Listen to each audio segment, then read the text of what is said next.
his address to the delegation, expressed worries over threats from some persons claiming leadership of the Landlord Association.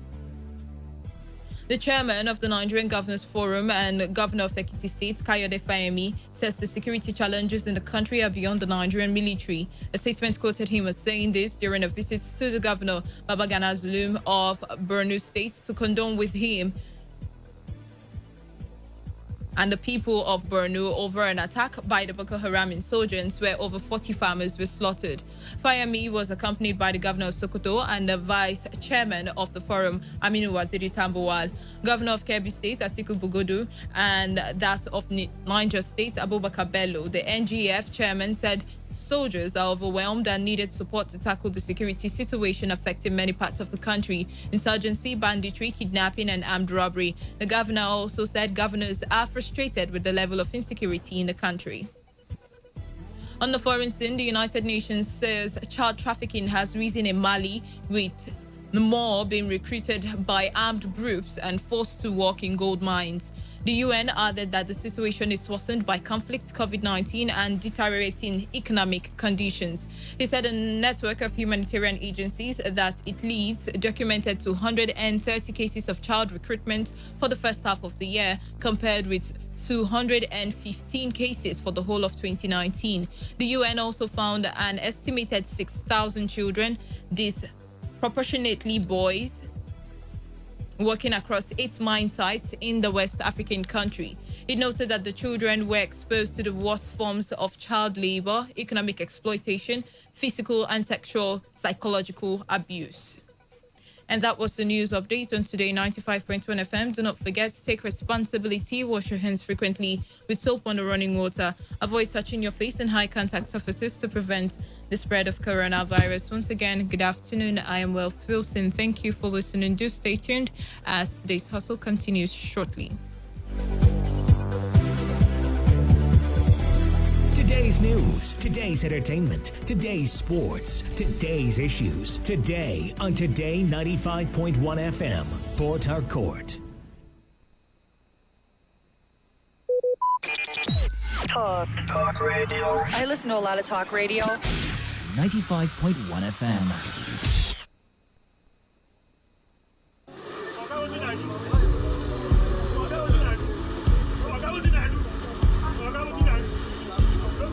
I am a proud Nigerian. I have been placed here by God for a time such as this.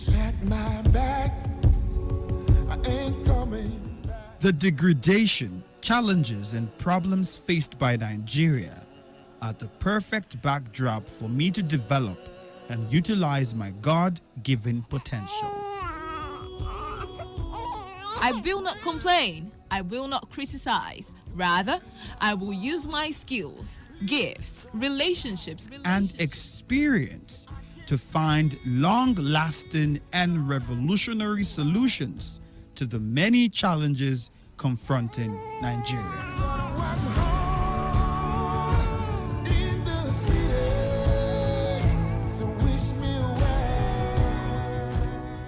Nigeria will rise again.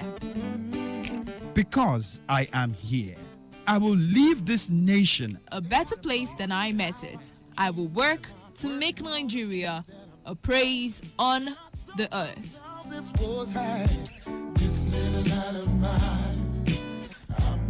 I will work to make Nigeria a praise on the earth. So help me God.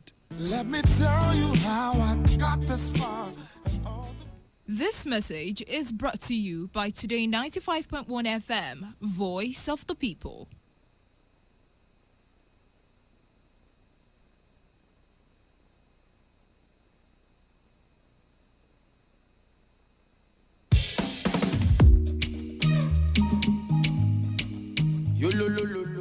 Government tell us say police now our friend. I remember what my papa tell me. See, make I mind who I dey call my friend.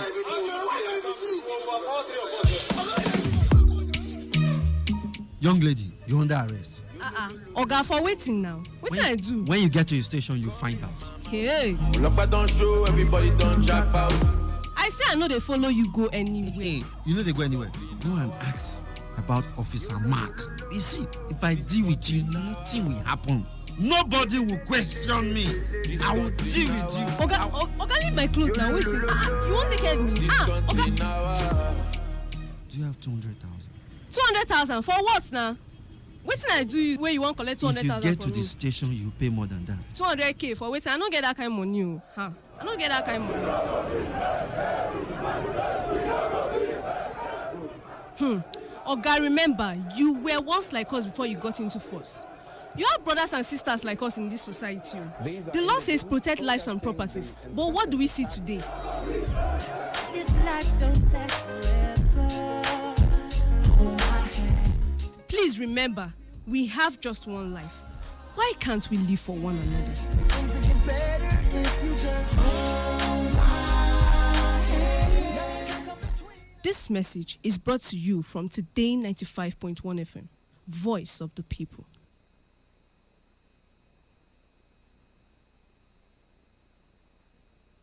This is today's hustle.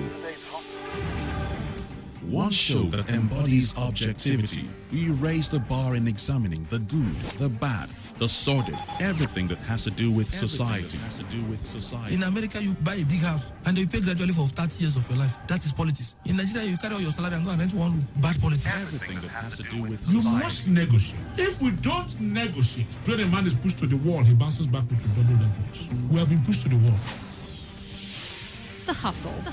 Every weekday from 1 p.m. to 3 p.m. on Today 95.1 FM. This is today's hustle. One show that embodies objectivity. We raise the bar in examining the good, the bad, the sordid, everything that has to do with society. In America, you buy a big house and you pay gradually for 30 years of your life. That is politics. In Nigeria, you carry out your salary and go and rent one room. Bad politics. Everything that has to do with you society. must negotiate. If we don't negotiate, when a man is pushed to the wall, he bounces back with double levels. We have been pushed to the wall. The Hustle. Every weekday from 1 p.m. to 3 p.m. on Today 95.1 FM.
All right, good afternoon to you. 11 minutes gone past the hour of 2, and it's time for us to continue conversations here on Today 95.1 FM. I am Kalada, and second half of the show promises to be very interesting because we're going to be looking at Borno State killings yet again.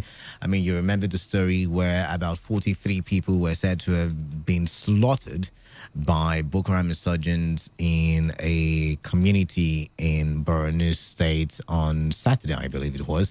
And reactions have been trailing in, and most of them controversial, most especially Gaba Shew's interview with the BBC. But we'll be looking at something else today. Shekau, yes, the one who, we had died on several occasions, has come out to say that there is justification for the killing of the rice farmers in Borno State, and I think on Saturday over the weekend. Now, a factional leader of the Boko Haram sect, Abubakar Shekau, has confirmed that his group was responsible for the killing of rice farmers in Kwashebe, Zaba Mari, in the Jerry local government area of Borno State. He also threatened to deal with those given information on his group to the military. Shekau, in a 3-minute video released on Tuesday, said his group killed 78 farmers because they arrested and handed one of his brothers to the Nigerian army.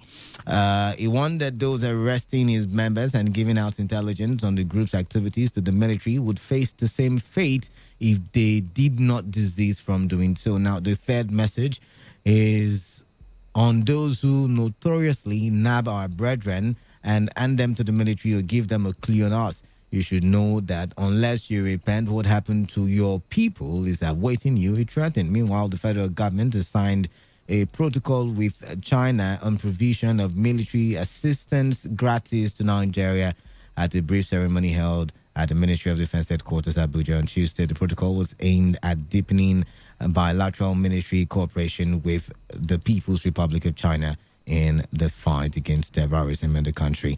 The army, I'm hoping that they can actually see this because the people who were killed, apparently Shekau says they were 78 farmers, even if a report from the military says there's 43. Shekau has come out to say that the reason why these people were killed was because they were giving information to the army. So I'm hoping the army can actually watch this video and see how they can protect the people who are informants in those areas. Because I mean, for the past 2-3 days, we've been arguing that security is everybody's business. The people in that area should, come out and help the military in solving the security challenge in that area. We've been having that argument. And now apparently Shekau is coming out to say, see, these guys are the ones helping and that's why we killed them. So that argument you've been arguing is now null and void. It's now null and void. But we're not going to end there. We're going to also look at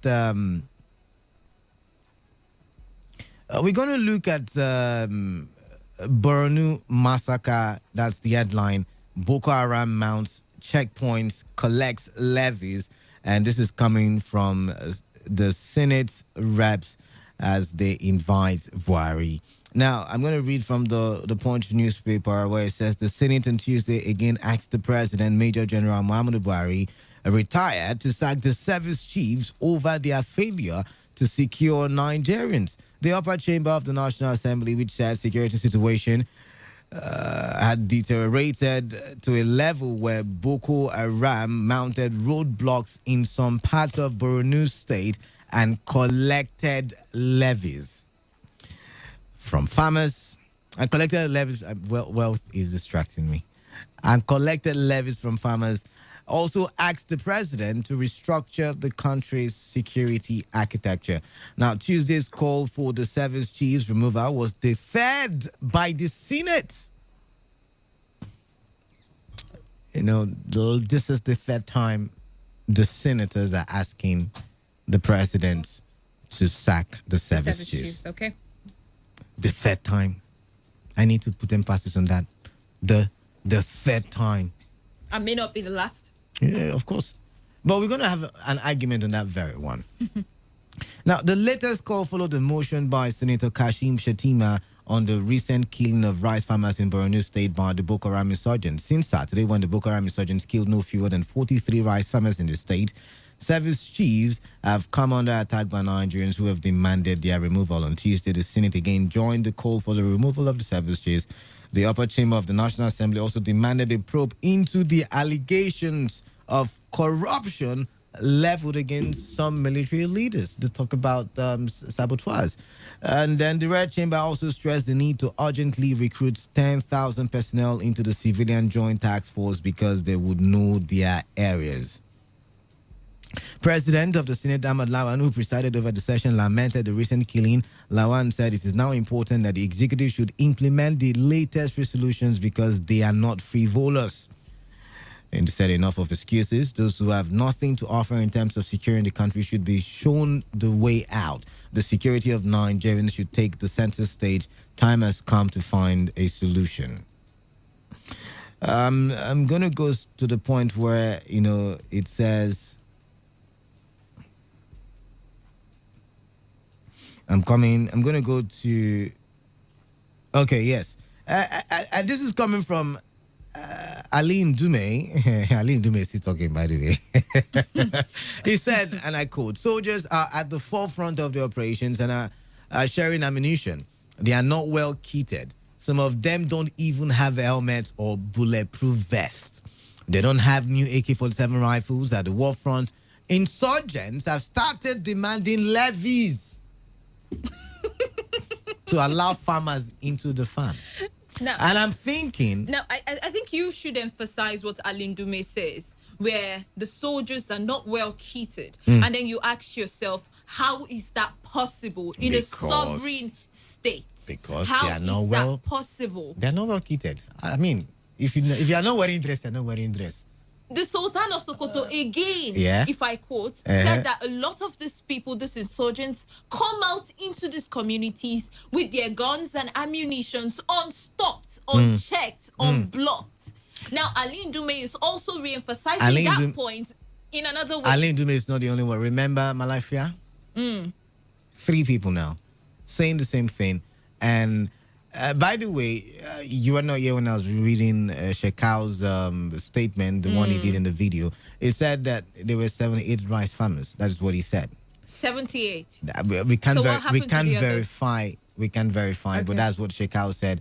I mean, I just read it out from the Punch newspaper. 78 rice farmers. And the rice farmers were slaughtered because of they were working in collaboration with the army, and so because they were giving information to the army, they were killed as a warning to other people who would want to do the same thing that they have done. So you can see that if the insurgents are collecting levies from farmers, okay, you want to go to your farm, I come and pay 15 naira, 100 naira, 200 naira, 500 naira, and they are paying to go to their farms. Don't you think it would have been very easy to know who has been talking with the army? So I mean, it's really, really a sad situation for us. Now, if you also remember, who mentioned? Hold on, I'm going to try to remember. Try mentioning what they mentioned, so we'll tell you who mentioned.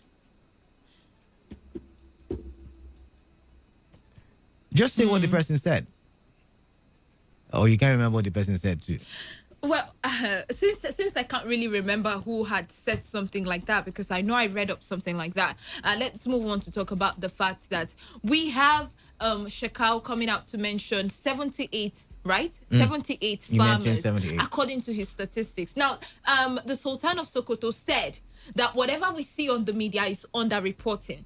They don't tell us exactly how it happens. Now, do you think, my question now is, we don't tell ourselves exactly do you think that the government sort of deflates the number so that they don't seem, or the crisis don't seem as hideous as it should be? Because I'm asking the question, like, why would Shekau come out to tell us it's 78 when we're seeing 48? And then what does he stand to gain by inflating the numbers? It stands to gain, terror. When people are afraid and people feel like, okay, it's the terrorists, remember? So it stands to gain terror. So does that aggravate the statement of the Sultan that the government seem to be underreporting what is really happening there? The truth is, we can't really say, because we can't say for a certainty, because none of us were there at the time. But, remember the BBC reported, is it the BBC? The UN reported 110. Although that was counted. Yeah.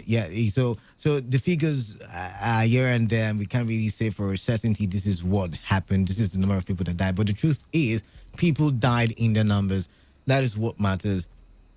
And instead of we to be finding solutions and apprehending the culprits, we are apportioning blames. Oh, the right farmer shouldn't have gone to the farm. They should have taken permission from the army before going to the farm. Meanwhile, we're just getting to hear that actually the right people they take permission from are the terrorists themselves. They take permission from the terrorists to go to farms, and it's crazy.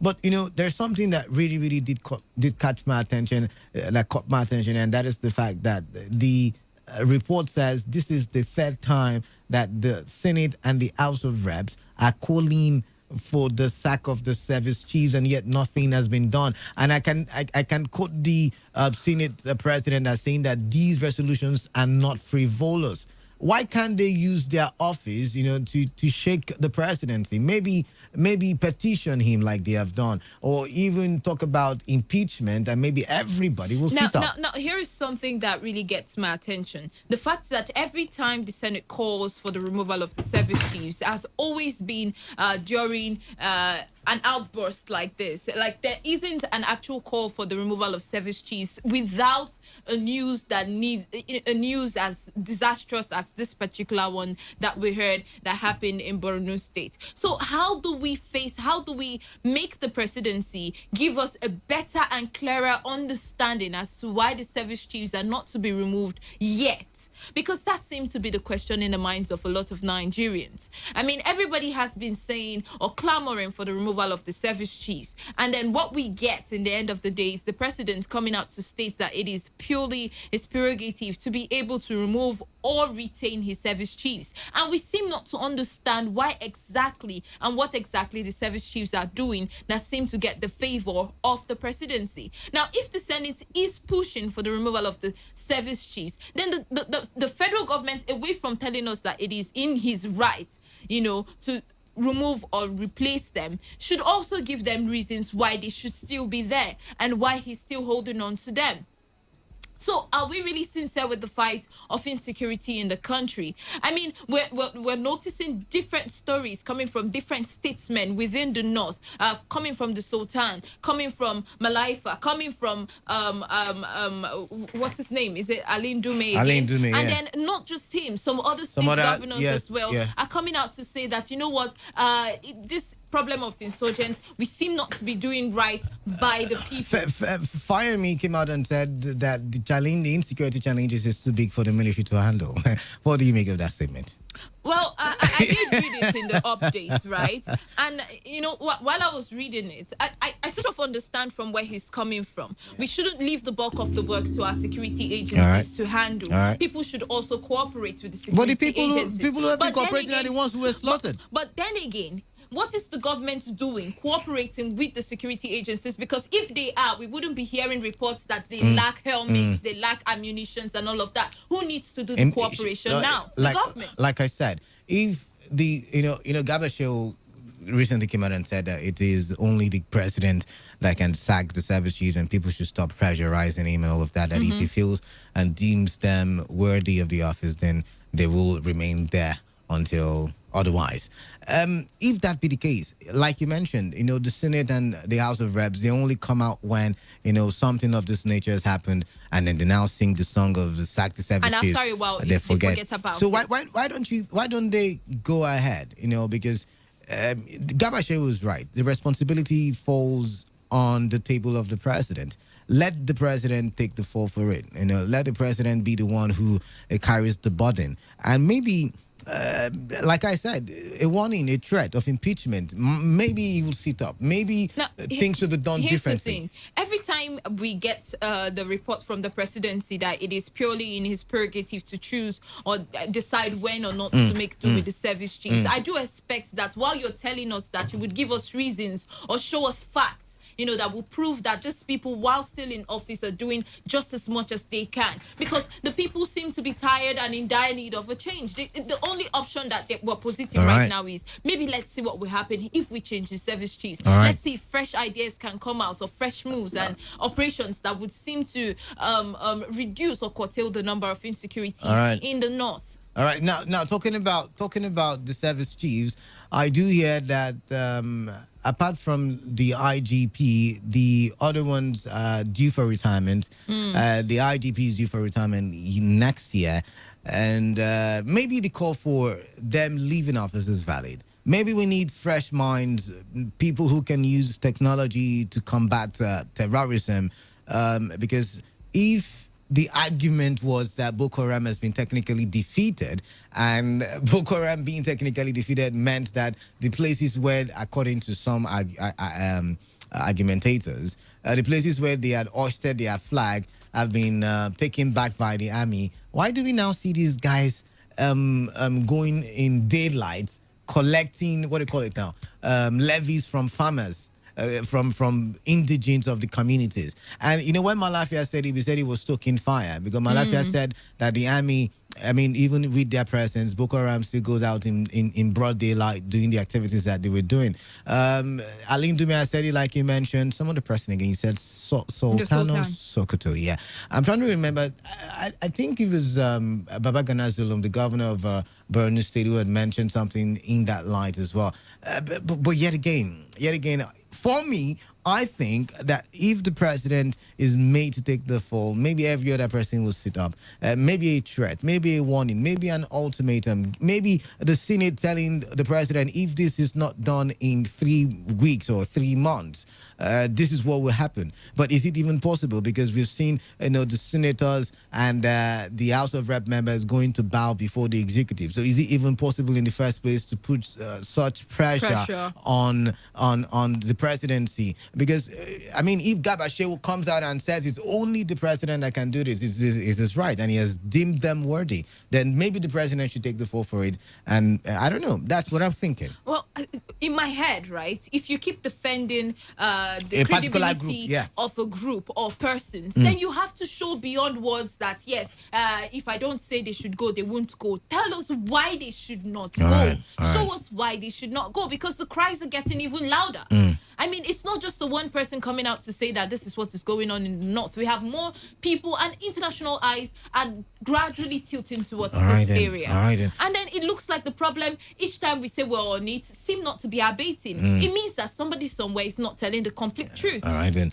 If you just join in the conversation, we are talking Borno State, where there were killings of some say 43, Shekau says 78 rice farmers in some place in Borno State. The question in our head is, what could be given these insurgents the boldness to come out in daylight and, operate the way that they do? When they are technically defeated. When they are technically defeated yet again, yeah. Wealth has to put that in. She likes that particular one. No, because really, if the explanation is that they are technically defeated, they do not have, that power that they used to have in certain territories right now, then what gives them this boldness? Because somebody who is technically defeated cannot be saying or doing this kind of things. All right, then. All right.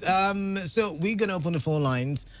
Remember the Senate and the House of Rep members are saying sack the service chiefs because they're not doing something. I mean, the soldiers are properly or improperly, I beg your pardon, improperly kitted, improperly funded.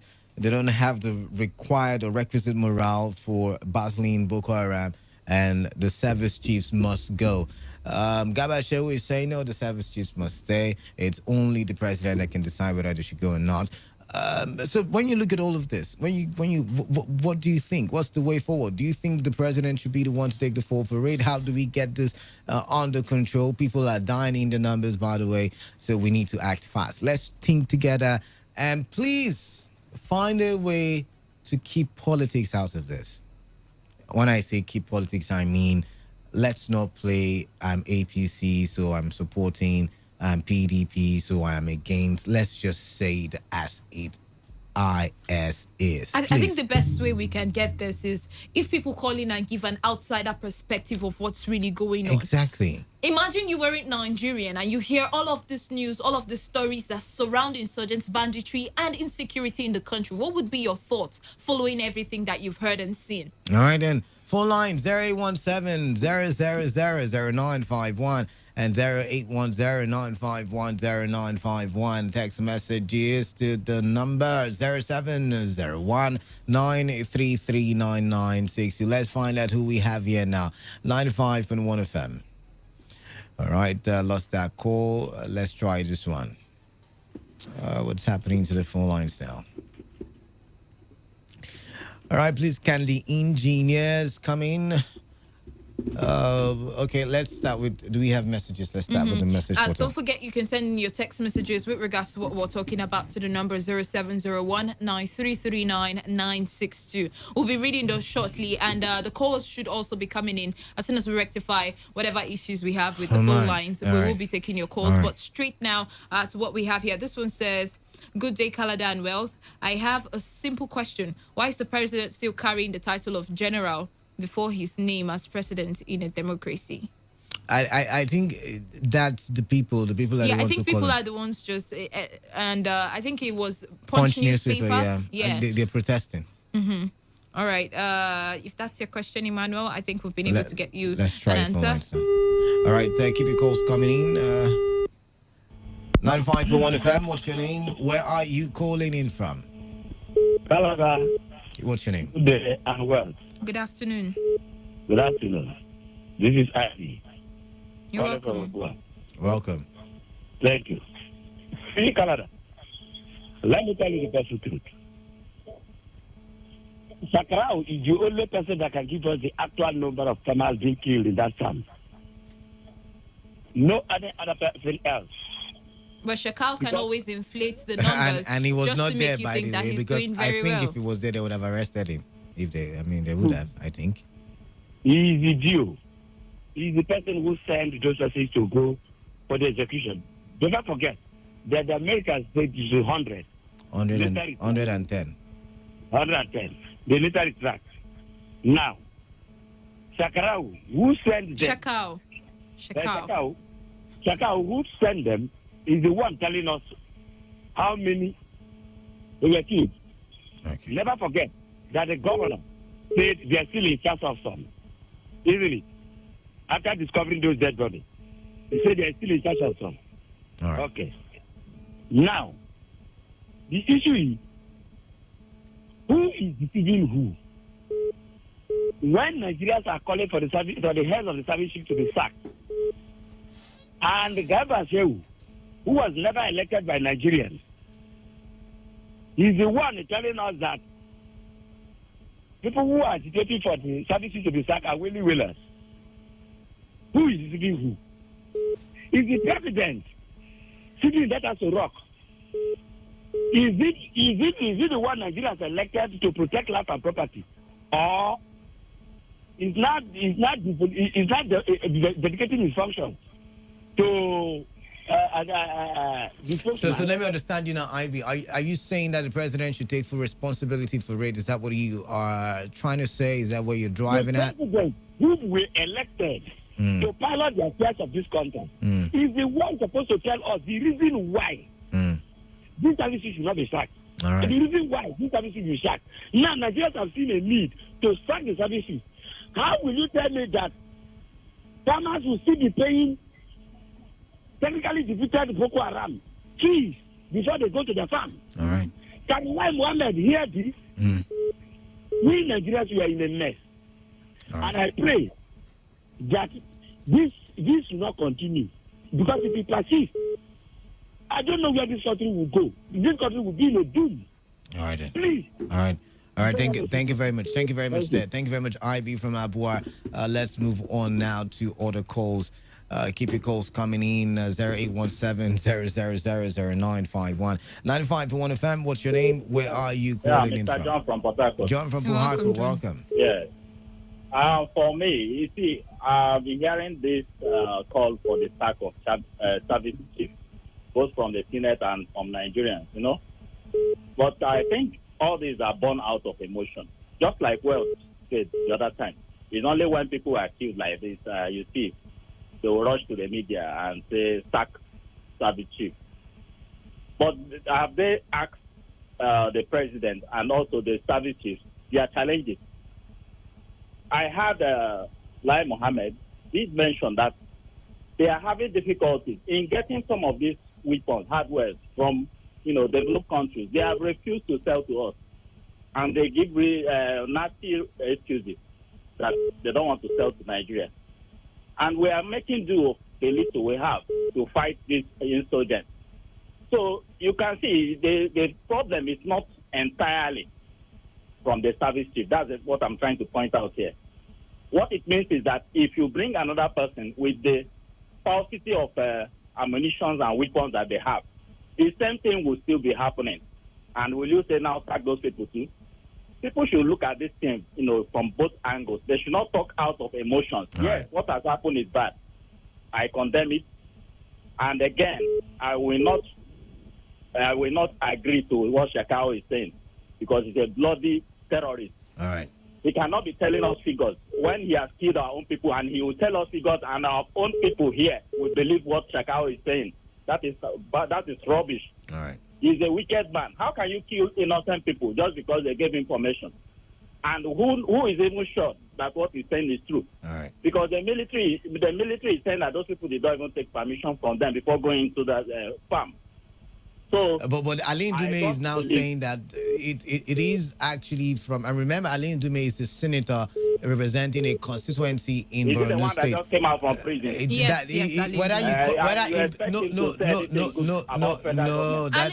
Dume was remanded because he wasn't able to provide. Totally different. That's a totally different situation now. The truth is that that area is a war-like area. But now you didn't allow me finish. Yes. The permission that they usually would take is from the Boko Haram insurgents themselves. They do. Yes, I have heard that. It's possible. Yes. Okay. I am agreed to that. But the truth is that the call for service chiefs, sack of service chiefs, will not even automatically end the problem in the Northeast. It will still continue. The solution to this problem is international community should come and assist us. Either they come in person or they give us the necessary reports to execute this work. Now international community should interesting. Of course, they interesting. should. We have joint military task force. And look at it, Canada. Did you know that Chad, our neighbor here, are being selfish to the extent that they are demanding for heavy amount of money in order to assist our own military to fight these boys. It's business. They have to. At the time, they withdrew from the joint multinational force, and demanding heavy money from the president for them to partake in this war. So the whole thing is like a conspiracy or a sabotage against Nigeria. All right, thank you very much, Joe. We've got to go. Let's take another call. You know why I have a problem with calling the 95.1 FM? Hello, Canada. This is Hart calling from my other. You're welcome, Hart. Welcome. Canada, you see, it's very, very laughable for what this leader of the president, what he said that the president will remove the service chiefs anytime he feels that to remove them, See, the way this country is going, since this administration come in 2015 to today, this is making 6 years. It remains 2 years for them. Nigeria is going wrong way, not the right way. Things are going wrong way. Things are going bad. It's not good. You are elected to protect life and property, and you fail in that area. And you are playing politics in life of human beings. Life of human beings that you're supposed to protect. You are playing politics. And you will have constitution that guide you as a president of this country, that make you to run the country in the right way, and you are running the country in the wrong way, and you refuse to resign. I don't know the problem of the president of Nigeria. You say who refused to resign? I'm lost. Who refused to resign? Sorry. It's the president, because he has failed to protect life and property. He has failed to protect life and property. Let us say the truth, so that will make this country a better place to live. This is making 6 years for them. I can imagine. Thank you very much, Hart. Thank you very much, Hart. I can imagine the headline: President refuses to resign. I mean, it sounds funny for me, but hey, what do I? I was going to talk about asking the international community to come in and lend us, help at this particular period. And then, whenever they talk about our situation, our reaction is they should stay clear of our problems. It was the same Gabashevu. It was the same guy. It was the same life. And I'm wondering, when do we need them? When do we not need them? When are they not getting into our suffering problem? It was the same Gabashevu, Lai Mohammed, and the Femi Adesina, the trio, who said, anytime there's a bad report, they should stay in their zone. Anytime there's a good report, you see what we have been talking about. The economy has been growing. The economy is doing very well. So I'm thinking this is one of those times when the international community should step in. When they should stay in their zone. Not minding if we're a sovereign country. Oh, yeah, they used to bring the argument up, Abby. It's true. It's true. You have No, a but point. really, I think. Back to the phone lines. All right. Okay. The phone lines don't want to answer. All right, let's read messages then. This one says, hello, Kalada. I don't think we can separate politics from this discussion. The matter of insecurity currently depends on the political will of the presidency and the leaders to tackle the issue and has a lot of political undertone to the discourse. The government will later apprehend these terrorists that have murdered people and send them to vacation spots, really, in the name of rehabilitation, give them money and put them back into society to continue with their deeds. This government is not serious and has nothing to offer. For me, I'm just happy we have experienced this regime. Else, the argument would have been that Buhari was our savior, but we never gave him the opportunity. Please, let's get our voters card ready by 2023. And that's coming from But what you see now, Emmanuel, before 2023, we need to find a solution. We or can't else. wait till 2023. Or else. I mean, imagine if another bout of farmers or people in the north are being slaughtered, another round of it, another bout of it, another set of it. It's going to be crazy. So we need to look into how we can solve the situation. And the truth is, we can't just blame this administration. Under Goodluck's administration, PDP, they were also slaughtering of people in the north. There was bomb blasts. And so that's why politics should not be the focus, whether it's APC or it's PDP or it's ABGA. What should be the focus is how do we as Nigerians give birth to solutions. All right. This particular text message says, we haven't told ourselves the blatant truth about Boko Haram, how they originated, how long they've been existing before they started insurgency, and who were their sponsors and disciples before now. The politics started when they equated the Niger Delta struggle to that of Boko Haram. It took this dreaded group to create an unimaginable destruction before they were declared a terrorist organization. Kalada, tell me what better information did Borutai need when he has hundreds of reports at Boko Haram? No.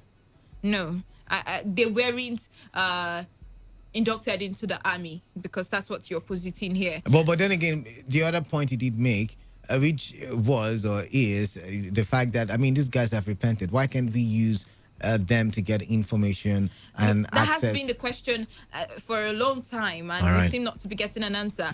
This one says, I am success. The country Nigeria is so blessed with so many natural resources.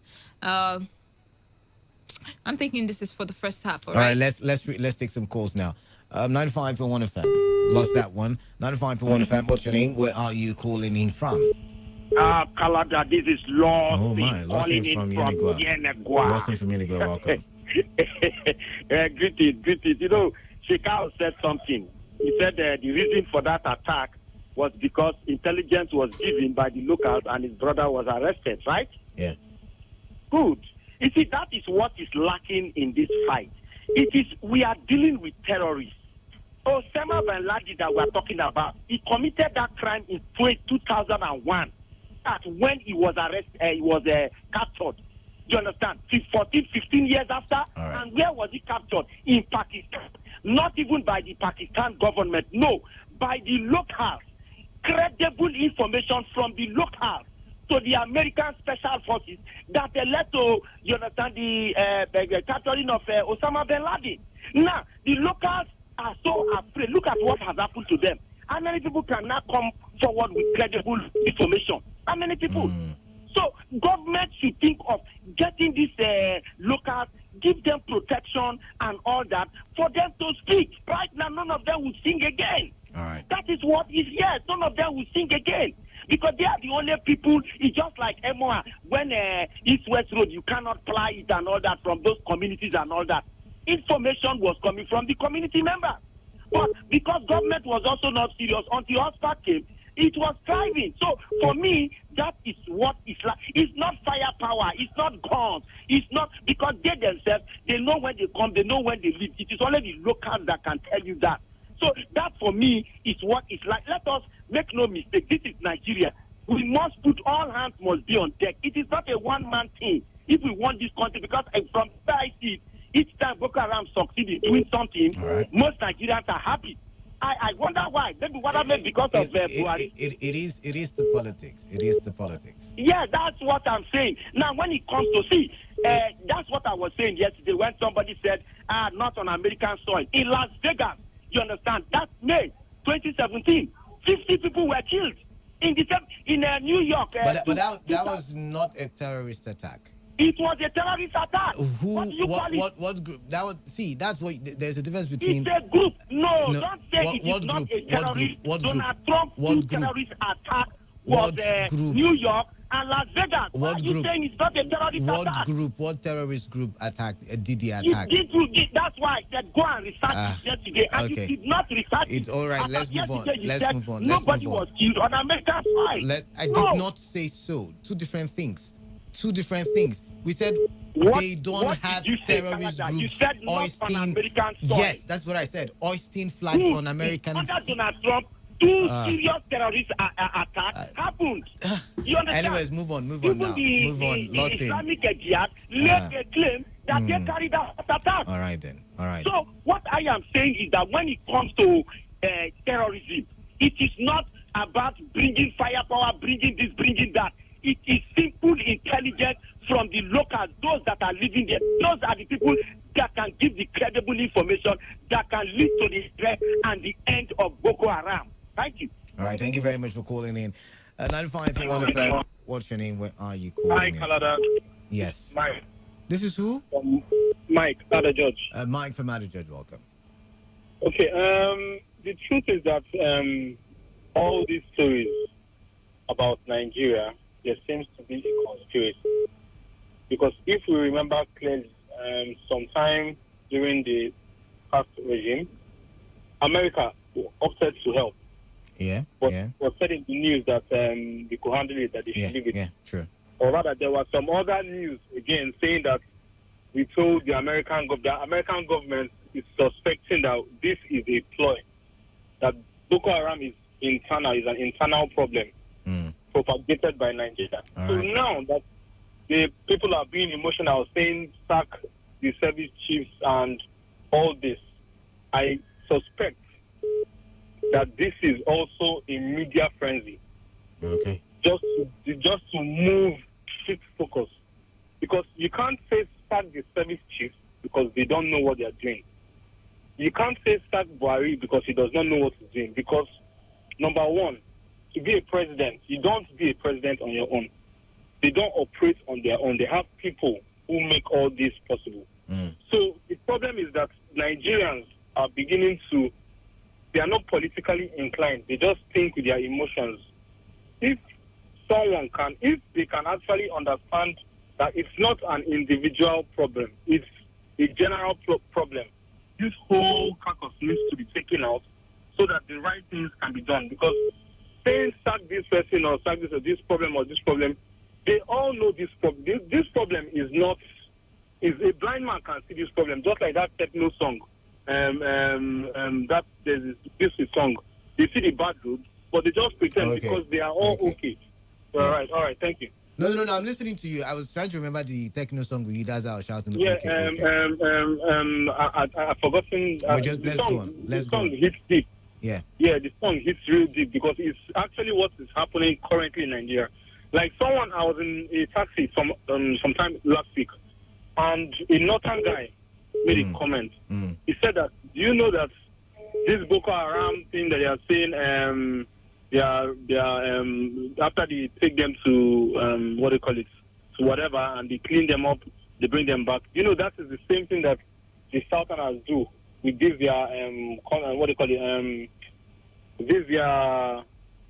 going abroad and studying. That since they don't want to give it to us in the north, we'll bring our own problems, and the government will. Are you talking about scholarship or pilgrimage? Which of them? Scholarship, exactly. Okay. Scholarship. All right. You understand? Because the Southerners are fond of doing this scholarship, whatever. So the Northerners have found their own, which is terrorism. Because if you look closely, how come this doesn't actually happen in the east, in the south, in the west? It's usually in the north. All right. So our problem in Nigeria is actually not an individual problem. It's a general problem. But the media, like we all know, sometimes the media can be manipulative. They make you shift your focus from the main problem. All right. Now, no one is talking about palliatives again. Like everything that we're talking about now is, you don't see them now. But don't you Nobody think? talk about Don't you think it's because there are palliatives. too many Don't problems? like you don't share. They don't share everything. Everything don't solve. Everybody don't solve. Everything don't. You understand? So the problem is not an individual problem. It's not Buhari. It's not traditional. It's not this. It's a general problem. All right. You don't understand how the masses feel. All right then. You just put a blind side to it. All right. Thank you very much. We've got to go now. Thank you very much. Let's give room for the people to call in. All right. Thank you very much there. Wonderful chat there. Let's read some text messages. All right, this one says, "Good day, Calada and Wealth. I was watching the burial of those killed by Boko Haram with my 3-year-old daughter. Do you know what she said?" Oh. What did she say? Okay. She said her. Says, "Daddy, look at big white fishes." Okay. What are you trying to say then? Talking about how the Nigerian government have reduced us to that. I don't know. Okay, maybe. Okay. All right. This particular text message says, "Good afternoon, presenters. My name is Joseph from Okrika. Look, President Buhari will never remove the service chiefs because they are the same people. All right." This one says, "If you like, sack all the service chiefs. Insurgency will never stop. The same politicians asking for the sack are the ones sponsoring this Boko Haram." That's John K. from Aba. Right. This one says, "Good day, Wealth and Calada. In my opinion, the president is not in charge of this country's affairs. Really. I don't know why anybody or organization or association attempts to tell the president."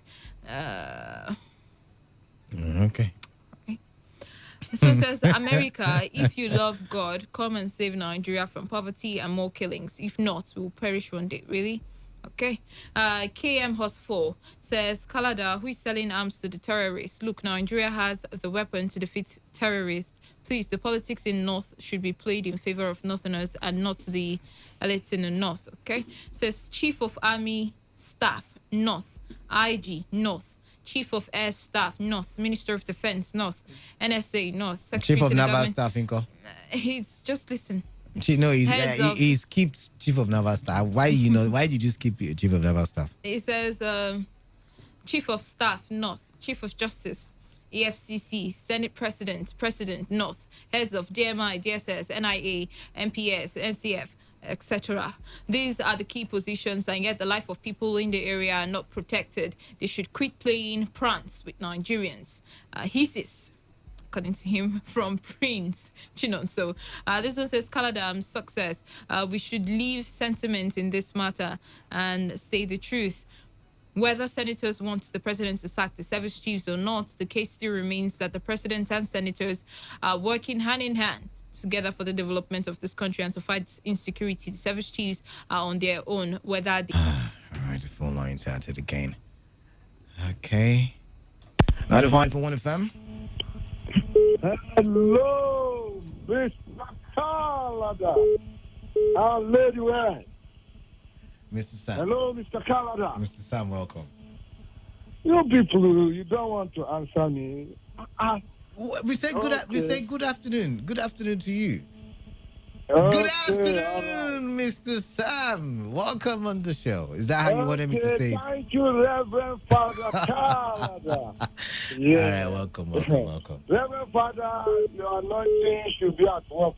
Try to lay hand on that your phone and decree a word so that the phone will start manufacturing. Don't worry, we would buy a new one. It's not anointing something. We would buy a new phone. Welcome. All right. Mm. You see, Mr. Calada and Lady West, I have done some investigation and research. I've come to realize that there is something that is wrong with so many Nigerians, most especially those who claim to be leaders.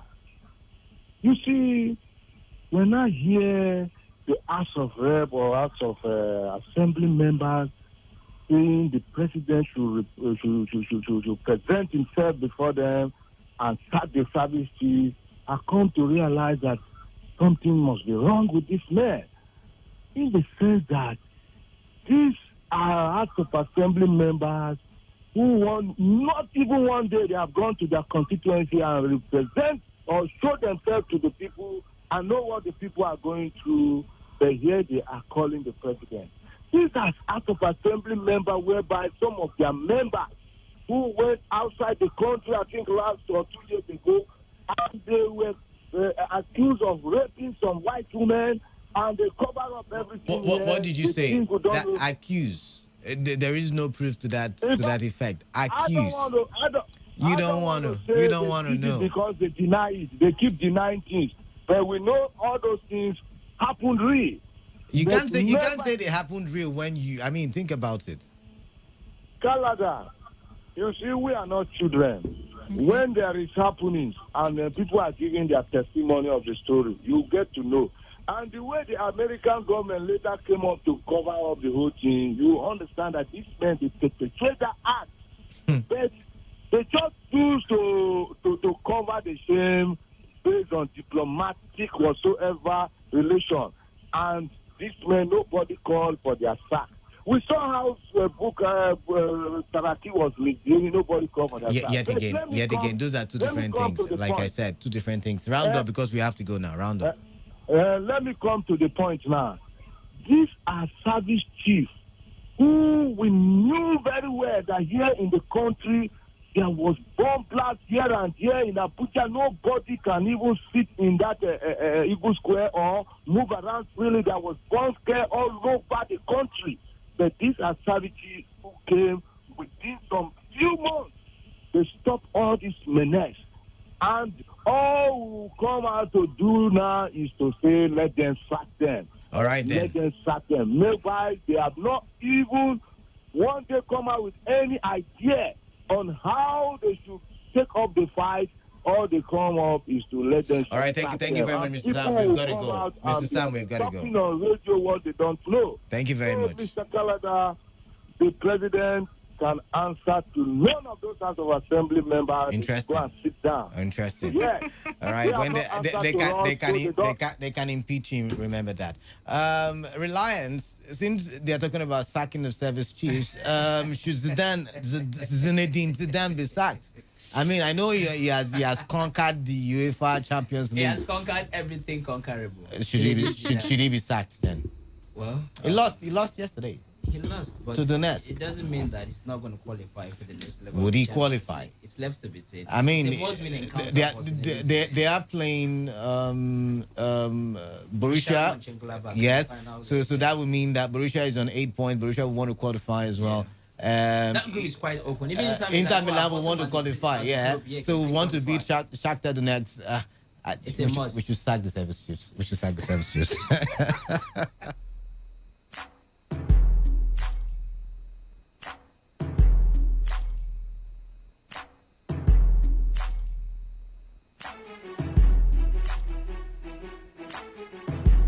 Port Harcourt, are you ready? Today, 95.1 FM, the voice of the people.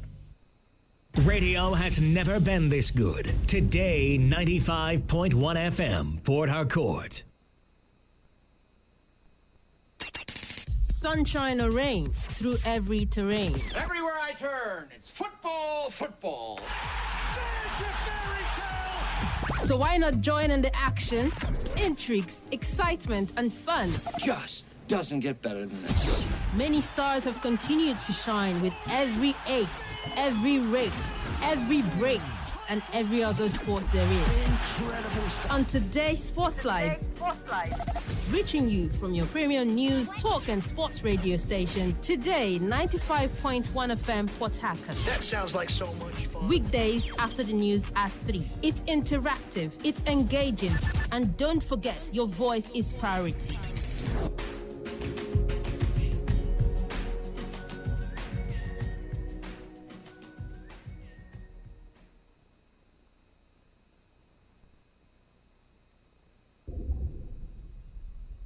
It's that time on radio. Let's take you into the life and times of men and women who inspire, role models who have shaped the world. Port Harcourt, are you ready? Today, 95.1 FM, the voice of the people.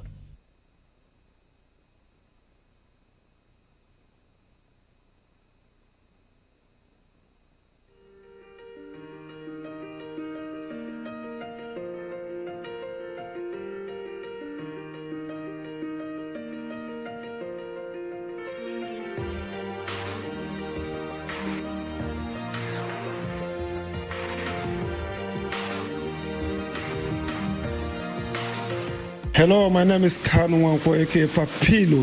For the latest and trending sports stories, always listen to Today Sports Live on Today 95.1 FM Port Harcourt.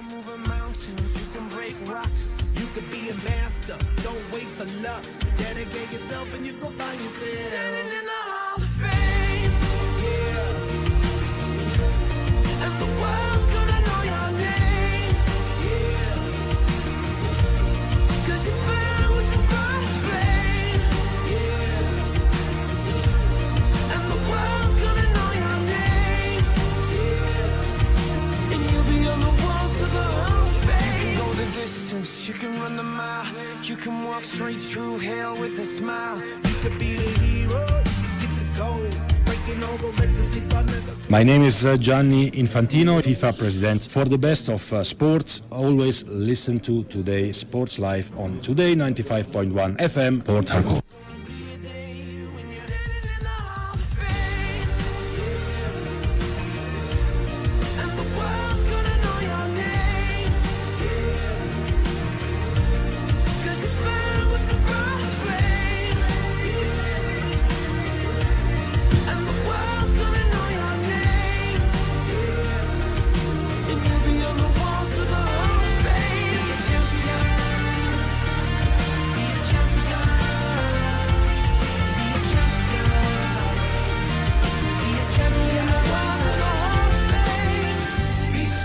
The last time Real Madrid failed to qualify out of the group stage of the UEFA Champions League was in the 1996-1997 season.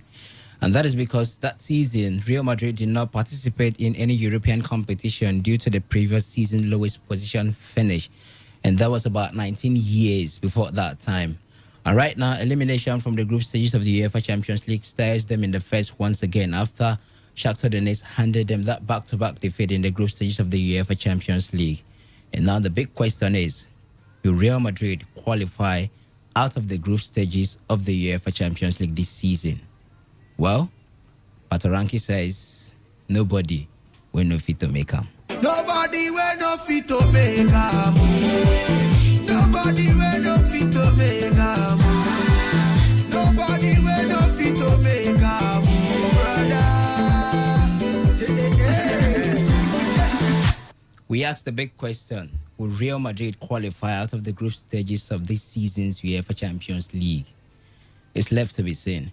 It's the midweek edition of Today's Sports Live. Thank you very much for tuning in and good afternoon. Welcome to you. Welcome officially to Today's Sports Live, reaching you from this frequency today from 95.1 right here in the Garden City of Port Harcourt, hearing the voice of a reliable radio spokesman, the classical gentleman. My name is Reliable Reliance Odonya, and I have the Odogu one of sports right here in the studio, Emeka Dena. Great to have you join us, Emeka. Good afternoon.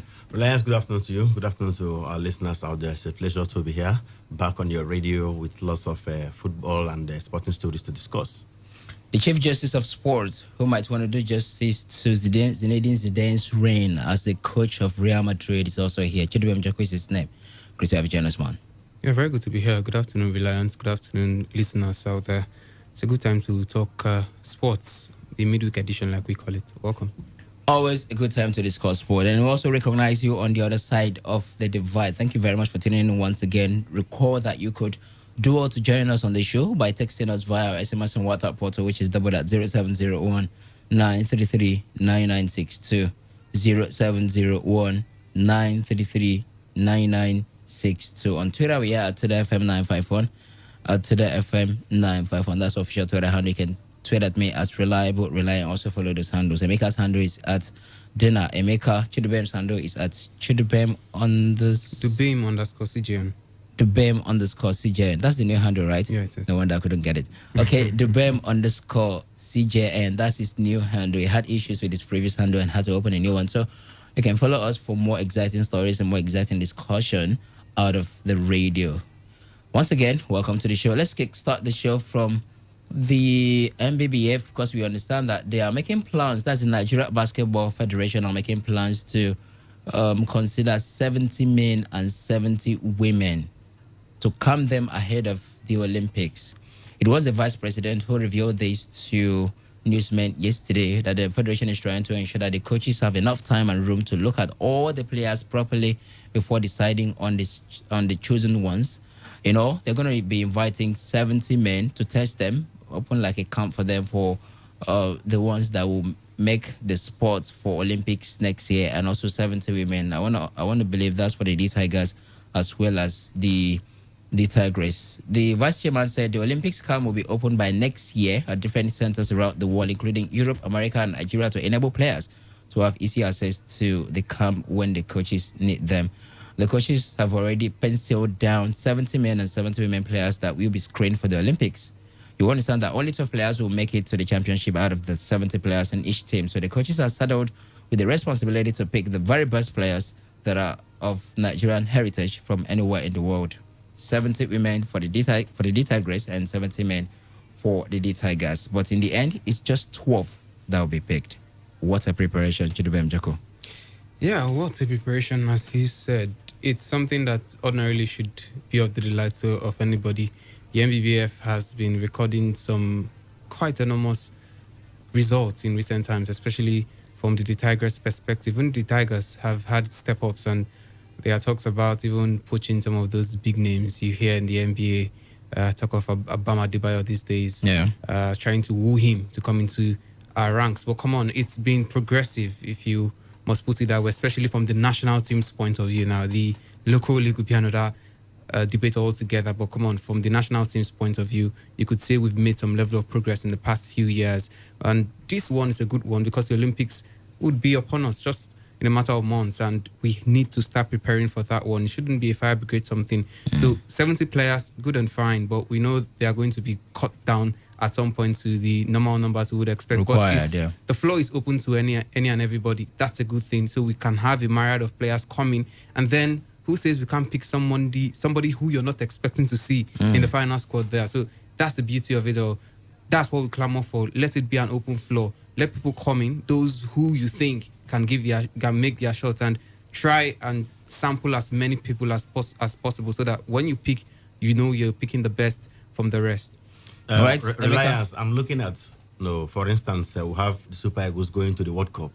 And General says he's inviting 70 players for camp ahead of the World Cup. What will Nigerians say?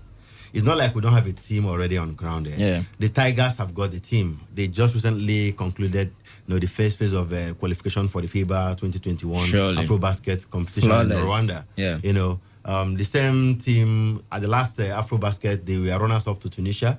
Before then, they even won it. We have a team on ground. We have qualified for the Olympics. We have a solid team already. All you need to do is to bring in one or two, good names, not just big names, good names that can add value, quality to the team. Instead of trying to open a camp of 70 players.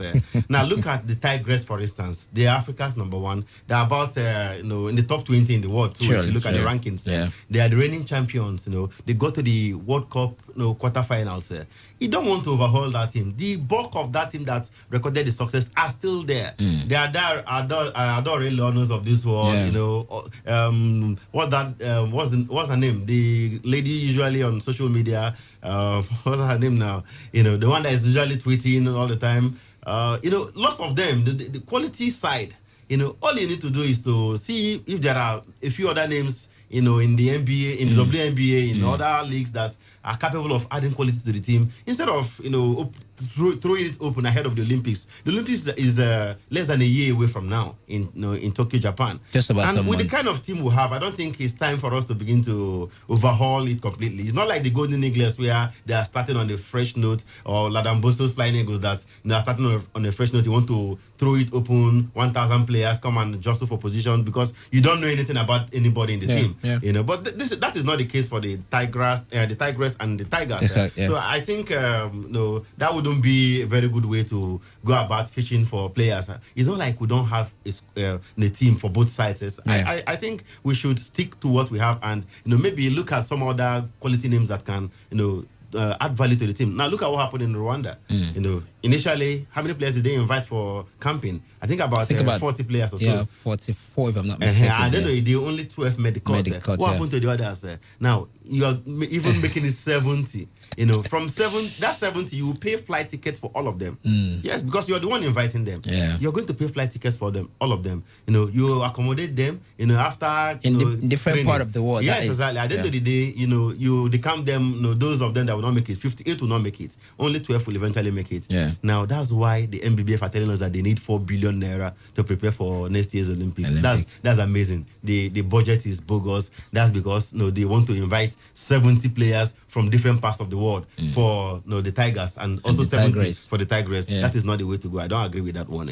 All right. The thoughts, the preparations for the MBBF doesn't sit well with Emeka Dena right here in the studio. I don't know what to make about it. You can keep your contributions coming through via SMS and WhatsApp portal, which is double at 0701 933 9962. Should the MBBF open camp for 70 men and 70 women ahead of the Olympics? Just like Emeka pointed out, we already have a team on ground, a team that was flawless in the recent qualifiers. They defeated all their opponents, Rwanda, South Sudan, and finally Mali. And each defeat came with a 20-plus points differential. Amazing stuff they did right there. And on Sunday, defeated Egerton Strikers FC 2-0, while Golden Boys FC drew 1-0 with Eagle sides. The secretary to IBA Football Association, Wilson, said the competition is expected to end on the 1st of January 2021 with the target of discovering talented young players from the competition. Wilson added that football is part of efforts to sustain the relative peace being experienced in IBA community. Away from the grassroots, let's look at Nigerian football in totality, talking about club football right now, because fans are calling on the management of respective clubs who are representing Nigeria on the continent to motivate them with cash incentive as well as the government. You heard that right. Fans of Rivers United, Kano Pillars, Plateau United, and some media pundits as well are saying motivate them with cash incentives. It's going to spur them to do something in the return legs. Rivers United will have to overturn a 2-1 deficit here in Port Harcourt when they host Futuro Kings on Sunday. 4 p.m. is the time for that match. Kano Pillars are hoping to overturn a 3-1 deficit. Plateau United are traveling away to face Simba FC. 1-0. And by the way, Simba have approached CAF to allow for fans to come into the stadium. They have a stadium that can accommodate up to 60,000 fans, and they are pleading to accommodate at least half of that number, 30,000, when they host Plateau United. And Simba are the only superstars right now in Nigeria football, because they are the only ones who gave us something to cheer for when they defeated Raimo FC away from home 1-0, and are hoping to do us prouder when they host them at Aba. Last time it was 5-0. I hope we are expecting something of that scoreline. But the fans are saying motivate them with cash incentive. It could spur Plateau United to record away victory and eventually progress to the group stages. It could spur Kano Pillars to do same. It could spur Rivers United to do same. Give them cash incentive. That's the government and the management. Chidbe, will it change anything? Core players of Rivers United, for instance, each of them tell them 1 million per goal for a player. Godwin Aguda, 1 goal you score, 1 million. What's the other guy's name? Chika Godwin. If you score a goal, 1 million. Nelson Esau. If you score a goal, 1 million. Reliance, I'm giving you 10 million pounds to go into the ring with Anthony Joshua. And I'm hoping they are going to defeat him. How far is that going to motivate you? Well, You're sending me to my grave, man. There's an extent to which motivation can go. No doubt it's going to support them to some extent. But that will not cancel the existing advantages of the other side. Yeah. And it will not also rule out the disadvantages that you have. It will not rule out the fact that you've not been playing competitive games. In fact, this was the first competitive game for most of these teams. And sure, you can't be going maybe Plateau United now traveling to play Simba side that we all know what they are capable of. And of course, we kept crying about this side even before that game came around, and we saw what they were capable of doing right here in Nigeria. And you're asking Plateau United to go away and do that, and you're honestly asking yourself, is this something they can do? You motivate them, you give them the incentives. Yes, they go, and it could support them, no doubt. But I'm looking at it realistically, and I'm asking myself, with what we know on ground, with the lack of preparations and everything, the coaches have been crying. The players, they won't cry, but come on, we the journalists as well, we've been talking that these things are not going to help those players. Yes, Eimba had a few right there against Rahimo, a 1-0 victory they had, but what happened to the others? Rivers United, you want to say, we'll come back here and probably get the job done based on antecedents. You know, we know how to get the results right here at home. But overall, I think some of these things, especially the incentive when it comes to money, sometimes you overflog them because there's a level, like I said, to which these things can go. You can't motivate me to go beyond my limit. Once I know this is what I can achieve. It's not. I don't think it's a matter of the team underachieving or something. Yeah. This is a clear case of, with what is on ground, I don't think you can achieve this limit. But no doubt, if the government wants to give them an incentive, it's a fine one. Yeah. They can do that to at least pour them to get to that limit. But I'm sitting here and telling you that for some of these teams, I don't think even getting to that limit will be enough to get the needed victory to go to the next round. Plateau United is one of those cases because they've not played the game in a long time. And it's not like they're a powerhouse in Africa. And they know the way, they know how to run around these games. There's a thing about experience on the continent. That's what the Imba has, that the Canopilas, not Canopilas, Plateau United now doesn't have. You know, Eguma has the share of experience on the continent. Yeah. And that's why he would know how to, go around these games and somehow get the results. But you look at Plateau United, for crying out loud. Who is the manager? Abdul. What's the experience he has on the continent? Very little. So sometimes these things can't. Even Plateau United themselves, they don't have that much of an experience. You now add that with the fact that they have so many disadvantages now. Yeah. The fact they've not played games and the whole COVID-19 hiatus and everything. So at this point, you want to motivate them? Well, good and fine. Many people have done that in the past, but is it going to be enough to get a result? For some of these teams, I don't think so. Reliance, Rivers United, they don't need any motivation whatsoever to beat Futuro Kings here in Port Harcourt on Sunday. I agree 100%. They don't. You understand? I mean, they could have easily won that match in Equatorial Guinea over the weekend. From the reports we gathered, even from the coach himself, who blamed the strikers for wasting so many scoring chances. Let's assume they converted those chances. Should be talking about Rivers United, winning away from home, not motivating them to beat a club that was formed only 3 years ago. Just like Rivers United, Futuro have not played a competitive game in over 8-9 months. They only went to Cameroon to play friendly matches, with some sides in there, in Cameroon there before this encounter against the Rivers United. So, how about Enyimba? You want to tell me that Enyimba, after beating Rahimo over there in Burkina Faso, should be given financial motivations to beat Rahimo in Aba? No way. It doesn't work that way. Let's not overflog this motivation thing. It worked for Enyimba in 2003, 2004, when Ojo Carlo was governor of the state, promised them a car each if they won if they win the Champions League. They eventually did win, but that was just it. Which other club or side in the country was able to win anything major because they were motivated? All you need to do is to do the needful. Pay them their due. That's what these guys are asking for. The players will tell you, give us our match bonuses, give us our salaries, pay us our salaries as at when due. That's what these guys are time. We have gone away from home, for instance, Enyimba. We have gone to beat Rahimo. Give us our extra codes. Give us our winning bonus. Good. Otherwise, any other thing you're doing aside that is just additional something. These guys can die for you because you have given them what is due them. It's not necessary for you to do the financial incentive motivation thing. Yes, it will go a long way in spurring these guys, but like Chidubem said earlier, if you don't have it, you don't have it. If you like, motivate me, give me 10 billion. You will not deliver what you don't have. You can only go there and ginger, but the quality is not there. It is not there, and you cannot do more than you have. So at the end of the day, pay these guys their dues, and I'm sure they will definitely want to go and give their best because their own careers are also at stake. Emeka, chairman of Rivers United Supporters Club, is asking for the return of fans as well, just like Simba on the other part, also making an appeal to CAF to allow them to accommodate at least 30,000 fans. Where is the appeal gotten to Karandia? The Rivers United Supporters Club chairman is asking for fans to return. That request is even beyond the NFF. It's a CAF thing. It's a CAF thing. You Surely, understand? surely. It's one of the protocols in place. Yeah. I mean, the CAF Champions League final was played behind closed doors. Yeah. What are we talking about? So it's the Rivers United game against Fuchuro that they will not allow fans. When How about the Champions League final that could have generated lots of revenue for those two clubs, Ali and Zamalek? How about Simba making some appeal to CAF? Have CAF given them the go ahead? CAF hasn't. But you're looking at Plateau United, who played behind closed doors, and the return leg at home. Wouldn't that be an extra CAF will not advantage? give them now. That's it. No, there's no way they're going to grant Simba that privilege, because it will be unfair to Plateau United.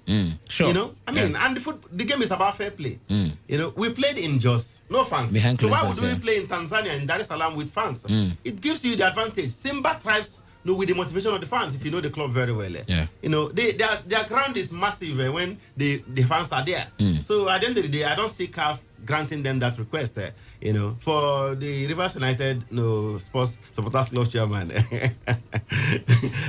let's talk about something else, please. All right. After all, did the Fuchuro King fans turn out in Mongomo over the weekend? It's okay. All right, today's Sports Live is a show, and you can send your contributions towards via our SMS and WhatsApp portal 0701 933 9962.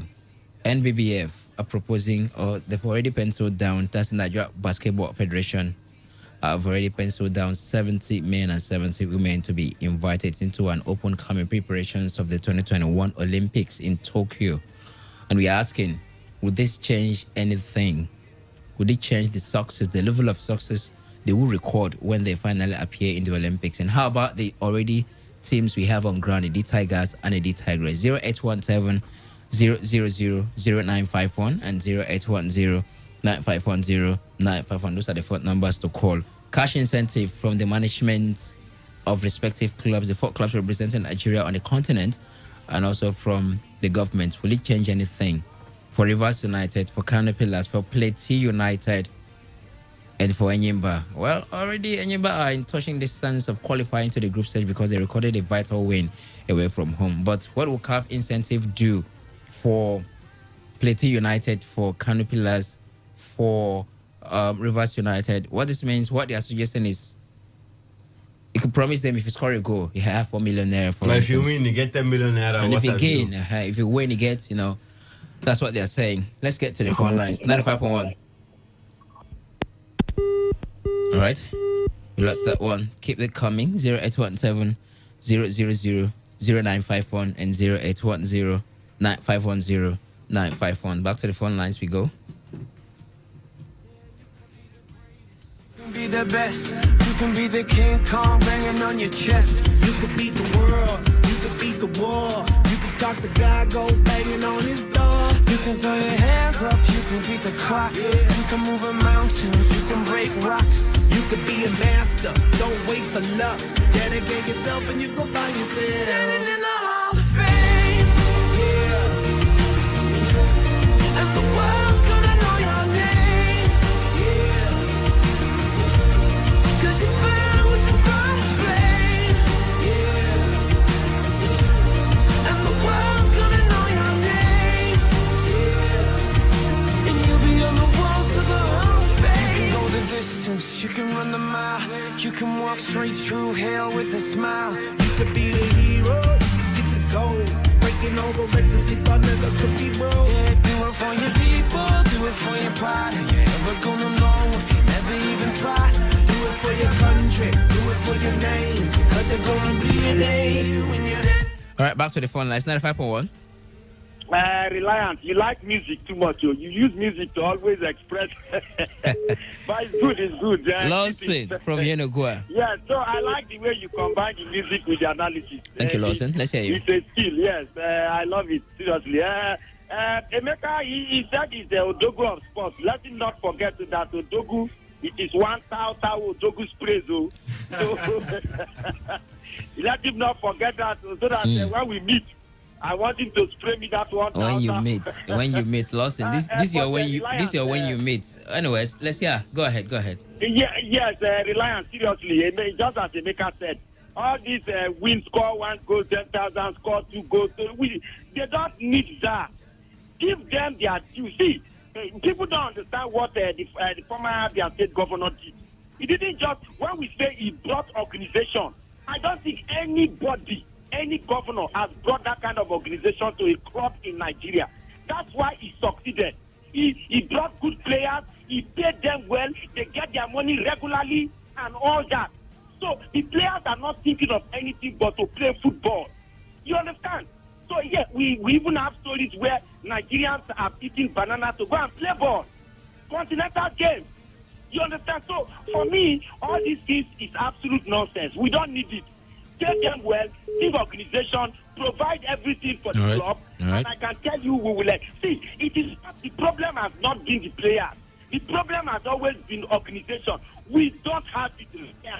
We don't have it. All right, and so long as we don't have it, I can tell you nothing will work. All these last minute promises and whatever, it will not work. Thank you. All right, Lawson. Appreciate the contributions. Keep the calls coming in. 0817 0000951 and 081095100951. SMS and WhatsApp portal is double at 0701 933 9962. That is 0701 933 9962. Let's take some messages concerning the topic on discussion. Chidubem. Yeah, this one is saying, good afternoon, sports crew. I'm Nelson from Rumudara. As for Real Madrid, I know they will not qualify for the next stage of Champions League because they are too soft and too weak this season. Both the coach and everybody, they are too soft. And for my lovely team, Manchester United, I strongly believe today will show PSG Pepe again. And Paul Pogba is acting if he's back. Well, we're going to get to that. This one says, good afternoon, Reliance. He's available. Pogba is available for tonight's game. Man. All right. My name is Jude from Malakaya. For MBBF to request for such huge amount of money is an indication that they are not competent for the job. Thank you. You people are doing a great job. And this other one is saying, good evening, reliable Reliance, not Reliant, Dogo Sports and Precious. Okay, it's Precious Newton texting from Elelenwa Town with inviting 70 players in our community party, then so stop wasting our resources. I promise you Hala Madrid will qualify at the expense of the others. Happy New Month, Xmas in the air. And this one is saying, good evening or good day, guys. I'm Lubish. Be it Ayimba Pillars or Rivers United, as far as I'm concerned, poor and ineffective coaching is to blame for football here. And you guys know so. Intelligence, creativity, innovativeness, and effective communication are key ingredients required on the job. Majority of our local coaches, raw inclusive, lack them. Try visiting club training grounds to see what they prepare for, how they prepare for games. Null, and you'll marvel. NIS certification. On Twitter, this one from Collins at Okojisi says MBBF should pay Emeka for consultancy, and no incentive will make an unplanned team win a planned team. It's okay. Emeka, you're in for a job.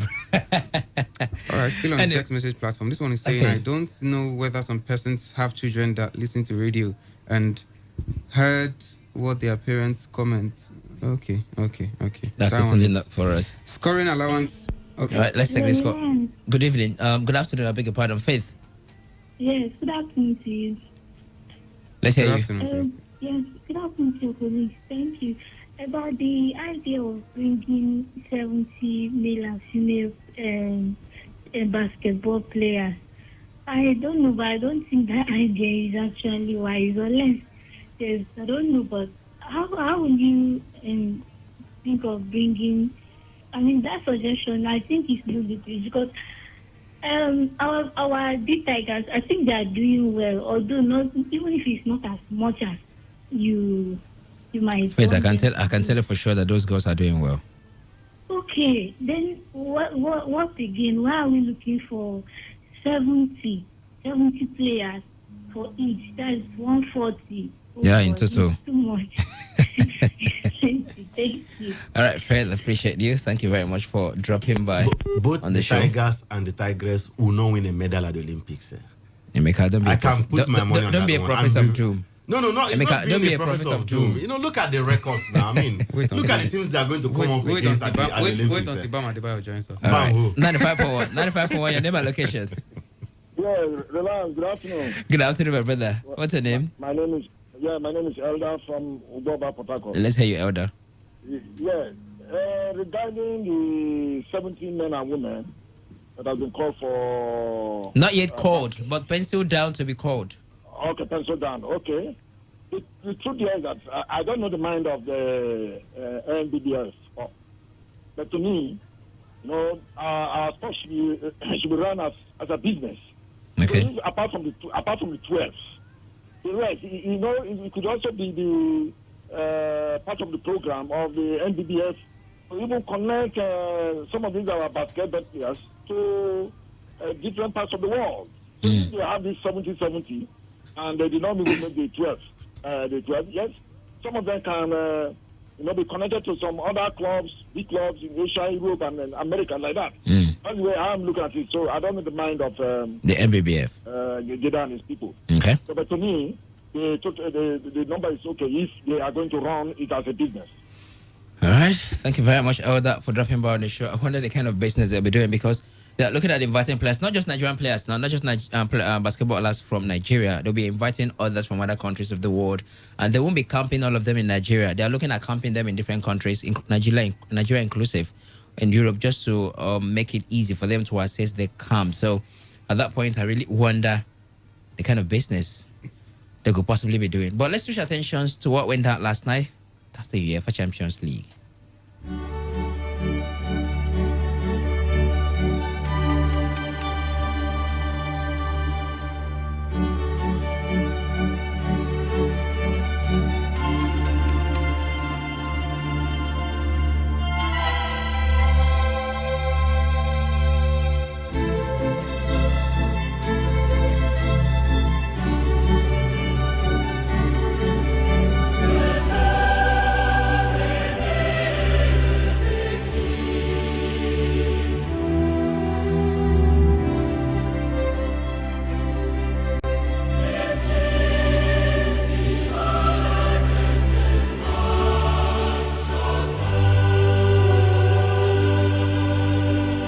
In a short while, the format for the UEFA Champions League group stages might be changed. Before we talk about matters on the pitch, how Real Madrid were defeated last night, and what to expect tonight between PSG and Manchester United, let's talk about the group stages formats of the UEFA Champions League, because UEFA is to hold talks over proposals that would see the Champions League group stage transformed to guarantee 10 matches for each side in the competition, according to a report. British newspaper at the Times reported that a switch system, in quotes, that would see all sides in the competition compete in one league and play 10 different opponents selected by a draw is now UEFA's favored model for the reform. The system is designed to have fewer meaningless group matches and more games between the continent's biggest clubs. After the 10 games, the top 16 clubs in the standings will progress to the knockout rounds. The team that finished top of the league standings would play the club in 16th, second would play 15th, and so on in a system similar to that used by the NBA playoffs. The team finishing 17th to 24th would drop into the Europa League knockout rounds. Of course, you could recall that there were previous proposals for 4 groups of 8 teams to guarantee 14 matches for each club, which was rejected. But Lars Christian Olsen, the chairman of the European League Association, which covers 29 nations, said the new proposal had a more realistic chance of finding consensus. He said in an interview, and I quote, "The new proposals are much more realistic than the one in 2019, but what is important is protecting the access list to all the European competitions and ensuring the gap in financial distribution is not widened between the Champions League, Europa League, and Europa Conference League," Olsen told the Times in an interview. I want to take the other part of the format again, just so you didn't hear it very well. It says that 10 matches for, okay, they are looking at a group stage to be transformed to guarantee 10 matches for each side in a competition. So a particular side in any group will play 10 matches in a group. And after the 10 games, the top 16 clubs in the standings will progress to the knockout rounds. The team that finished top of the league standings would play the club in the 16th. The second will play the club in the 15th, and so on, just like what we see in the NBA playoff. And the 17th and the 24th, from the 17th to the 24th position team, will drop to the Europa League knockout rounds. That's the format that has been proposed, yet to be adopted anyway, and official statement yet to be made by UEFA about the UEFA Champions League stages. And reforms will also be on the UEFA Champions League from 2024 season, but we're here to be sure where this is heading. But should the formats, Amika, this formats of the UEFA Champions League group stages, 4 teams per group, should we even consider changing it? for a start? Well, change is the name of the game too. You understand? If you recall, that was the time. In fact, the 1930 World Cup, only 13 countries participated in the World Cup. Today we have 32 countries taking part, and there are plans to even make it 48. As a matter of fact, you know, you never can tell. Tomorrow we could even have 64 countries playing the World Cup. You know, in just one single tournament. So those changes usually happen. You know, as the competition grows, you want to expand it. And if you look at the way it is going, where you still have some of those smaller teams in quotes who can't even muster in winning the entire competition, Ferencvaros and the likes, you know, who can't, you know, who Michelin and what have you, they come into the competition, they play some just dash points to the big boys, and that's where the, you know, people who are making this proposal are, you know, that's where they're coming from. They don't want all those meaningless matches to dominate, you know, airtime and what have you. Let's see how it goes there. I mean, prior to the 2003-2004 season, we saw two different group stages of the competition. After the first group stage, the 16 teams that will advance will go to the next group stage. They'll be drawn into 4 groups again. We are from where, you know, the quarterfinalists will emerge and what have you, until 2003-2004 when it was abolished. Now we just have only one group stage of 32 teams in 8 groups and what have you. But you know, let's see how it pans out. It's still, you know, a proposal that has, you know, UEFA has not even come out to make any official statement. They would usually deny at this stage, but of course, it's usually aimed at, you know, favoring the big boys. Remember, there's also a plan for the, you know, what's it called? Super League. Yeah, that is even backed by FIFA, which will rubbish whatever they are doing right now. This proposal might not even see the light of the day if the Super League proposal comes to light at the end of the day, because that will take, you know, the Champions League out of UEFA. Basically, the big teams will now play in the Super League with a bigger prize at the end of the day. So, you know, it's all part of the, you know, politicking and the power play between UEFA and FIFA. But as far as this proposal is concerned, I don't see anything wrong. You can't appreciate it until you start it. For now, you can only imagine. You think you are seeing the best right now. You think you are comfortable with what you're seeing. You're enjoying it. But when you start it in a different format, they will have all the teams in one group, and they will do a draw such that, you know, a team will play 10 games in the group stages. How many matches are they playing in the group stages now? 6. Just about 6. 6 matches. 6 matches. Right? Now, then you will not see 10 matches. It means you're going to see more games. And you might not be seeing Barcelona playing against, you know, smaller teams, so to say. You'll be seeing high quality games. That's what the aim is about. At the end of the day, let's see how it goes there. You know, we are watching proceedings, and, you know, we are really, really keen about a possible change. Personally, I would like to see a change, you know, and that will bring more excitement to the game. To the Champions League. To the Champions League. We want to see those big clashes all the time. I don't want to tune in and I'm seeing Atalanta playing against Michelin there. I'm seeing Borussia Mönchengladbach playing against you know, one team from what's it called from Belarus, Bate Borisov, or Karabakh from Azerbaijan. That's not the kind of games we want to see in the Champions League. With all due respect to some of those small teams. All right, Chidubem, I'm sure you have your own opinion about this proposal, but let me start from here. Wouldn't this be some undoings to the smaller clubs who are also part of, you know, in whom their countries are also part of UEFA? Well, it's going to be, definitely. I think this is, it looks like a response to the Super League proposal by FIFA.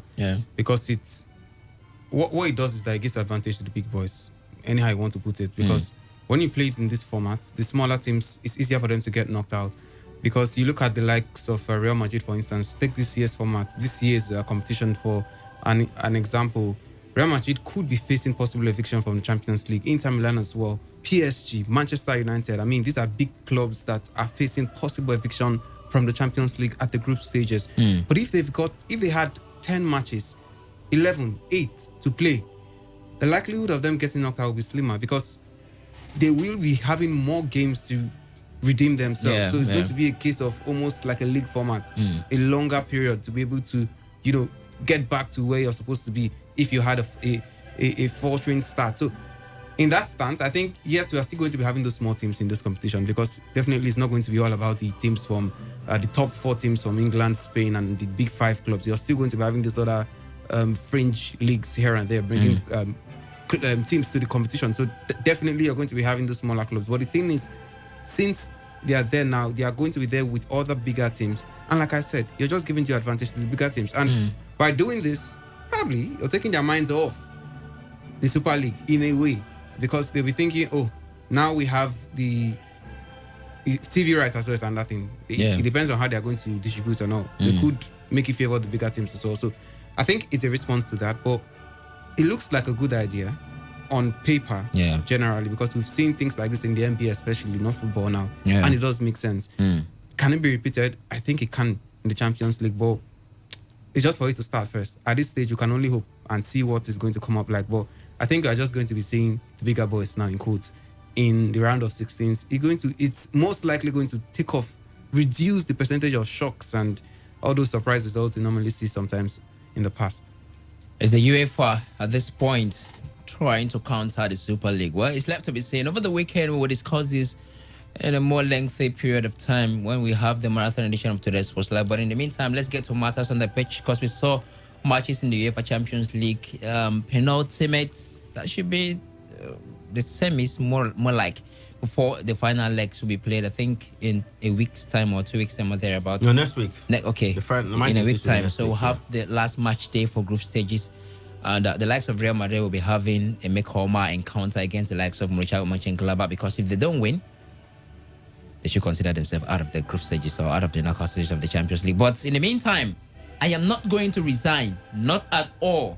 Nah, that's not my statement. Neither is it that of Emeka Adina or Chidubem Njoku right here. It's the statement of Zinedine Zidane. It's continued. We are always going to have difficult moments, and we are on a bad run. But we need to keep going.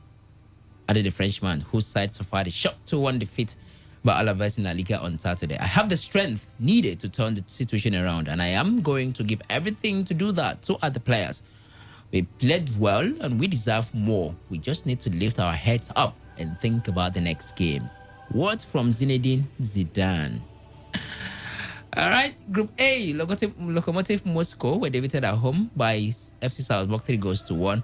Atletico Madrid had to wait for the final match day in the group stages before they can think about qualification, because they were held 1-0 by Bayern Munich. And in Group B, it was Shakhtar Donetsk who defeated Real Madrid, in whom coach you've heard from, 2-0. That's back-to-back defeats handed Real Madrid by Shakhtar Donetsk in the group stages of this season's UEFA Champions League. Borussia Mönchengladbach were defeated 2-3 by Inter Milan, courtesy of a brace from that man who was seemed to has finished, Romelu Lukaku. And in the other group, that's Group C, Porto drew stalemate. It was barren draw between FC Porto and Manchester City. Both teams have progressed to the next level of the competition. Manchester United top in the group. FC Marseille defeated Olympiacos 2-1. In Group D, it was Atalanta 1, Midtjylland 1. Liverpool, depleted squad, had to do it over Ajax 1-0 and ensure they progress to the group stages of the competition. There are matches to expect tonight. I'm going to reel out the fixtures just at once. Krasnodar will take on Rennes. Already in that group, we know the ones that have qualified, don't we? Sevilla will take on Chelsea. And in Group F, it will be Borussia Dortmund, Lazio. Club Brugge will take on Zenit St. Petersburg. And in Group G, we'll have Ferencváros, the ones the guys in the studio have used to make analogy, against Barcelona, and Juventus will take on Dynamo Kyiv. In Group H, it will be Istanbul Başakşehir against Rosenborg Leipzig. And Manchester United happen to be the biggest fixture of tonight. We'll take on Paris Saint-Germain at Old Trafford. Let's go back to the ones we witnessed last night before talking about the special fixtures to expect. Real Madrid, Inter, that should be what headlines the discussion this afternoon. Emeka, is it time for Zinedine Zidane to resign? Resign over what? Over poor performance in the Champions League. Hey, but the Champions League group stage is not over yet. Just one match day. Just one match day. Yeah, one match left. day. He beats Borussia Mönchengladbach on the final day, and he qualifies. Even a draw is enough. It doesn't. No, a draw might not be enough. A draw It depends on the kind of draw. What's going to happen? Yeah, head to head, they play 2-2. Over there in Germany. So have a goalless draw would be enough. A 1-1 draw would be enough, but a 3-0 draw would not be enough. But that being said, I think that call is premature. The man won the league. They are not too far away from the top in the La Liga as we speak right now. They are a win away from making it to the group stages. Yes, you expected them to have qualified before now. But I mean, football is not usually straightforward. The way you look at it, and this is a team that has also encountered a fair share of absenteeism from some of the key players. The other time they were playing without their captain, who has been inspirational for the team. Benzema just came back to the team. Eden Hazard is injured. Didn't play the last game yesterday. And I mean, I don't think there's any need for us to begin to talk about Zinedine Zidane resigning there. Is it the problem of the team, or what would you attribute the poor run in the Champions League to for Real Madrid? When you have Inter Milan in your group and you have Borussia Mönchengladbach, and then you have 7 points, just 1 point adrift of the leaders, I don't think that's a poor run. Yes, Real Madrid, we know what they've been able to achieve in the Champions League in recent times. So come on, we should also give credit to the other teams in the group. It's not like Real Madrid were expected to run over all these teams. Where they are right now, like Emeka has rightly stated, it just takes a win and they are qualifying as group leaders. So I don't think they're in a bad position altogether. And currently, that squad is in a phase. They are trying to move past the old phase, very successful phase, one of the most successful in their generations. They are trying to phase out those players, and it's going to take time. These things are not done in the blink of an eye. And even if they were going to be done that way, this is a peculiar time. The COVID-19 has shrunk the budget of most of these teams. Real Madrid themselves are going through a phase of rebuilding, or more like reconstructing the Bernabeu. That's going to cost money as well. So they don't have the money to spend that much. They'll be throwing around. So Real Madrid used to be used to quick fixes, but they can't afford that right now. They have to go through the longer route, which is developing some of these players and getting them to that level. Those kind of things don't take one season. It doesn't take 6 months to get that done. Zinedine Zidane is not where he's supposed to be, but it's not enough for you to say Real Madrid should be sacked. If you're talking about Zidane being sacked, why not the Barca's coach, who is far behind him on the league table? Why Zidane? But in the Champions League, he seems to be doing better, isn't he? Zidane is going to qualify as group leader if he wins the next game. We are still in the group stages, and this man has a very good chance of still making it to the last 16. And he also has a very good chance of not making it out of the group stages. I don't think so. I see Madrid beating Mönchengladbach. Until full time, you can't exactly predict what's going to happen. I think Madrid will beat Mönchengladbach on the final day next week. All right, Manchester United, Paris Saint-Germain. Guys, let's talk about Manchester United, Paris Saint-Germain. It's apparently the biggest fixture in tonight's UEFA Champions League matches. If Ole wins that group, qualify to the next stage, the group that was started to be group of death by so many percent, of course, I think it appeared to be the group of death, and defeated PSG in the fourth leg. If he wins that group, qualify, would it be enough landmark to allow the man continue on the job for Manchester United? Let him win first. Let him. Well, they are sitting pretty at the top. 3 points clear. A win today guarantees them, topping the group. Yeah, I mean, and also a place in the round of 16, which is even the most important thing. I think they will win. Maybe it's going to be a difficult game. PSG, Man United, usually difficult. Remember I think it was quarterfinal last time. Was it last 16 or quarterfinals? It was last 16. PSG beat them 2-0 at Old Trafford, and they returned the favor 3-1 in Paris. And of course, remember United also won the reverse fixture, so they will definitely want to come and return the favor against United tonight. At Old Trafford, it promises to be a very exciting encounter for Ole. I don't think his job is on the line. He doesn't even need to win this match to qualify. He might still lose it and eventually make it. At the end of the day, they will still play RB Leipzig away from home on the final day, I guess. And at the end of the day, you can still get the points there and make it through. But fixtures like this is where you, as a manager, want to also stake your claim that you have what it takes to contest for titles, to play against the big boys and what have you. It doesn't get bigger than the finalists at PSG, who lost to Bayern Munich in the final last season. And at the end of the day, if he's able to get it right, would have done himself a whole lot of favor. Struggling PSG coming up against Manchester United, struggling in the French League on. What are your expectations? Can they muster up something at Old Trafford? I expect PSG to beat Manchester United. And I'm saying this because right now their lives are on the line. And if they don't get this victory, they are most likely going to get evicted from that group. And it's something they must get, because they know that Istanbul Başakşehir will be coming up against RB Leipzig. Ordinarily, you expect the German side to get the victory over the Turkish side. So they know they have to get this victory. And I think with the return of some of their big boys, Neymar especially, Mbappe is also up for this one. So I think they are going to get that victory against Manchester United.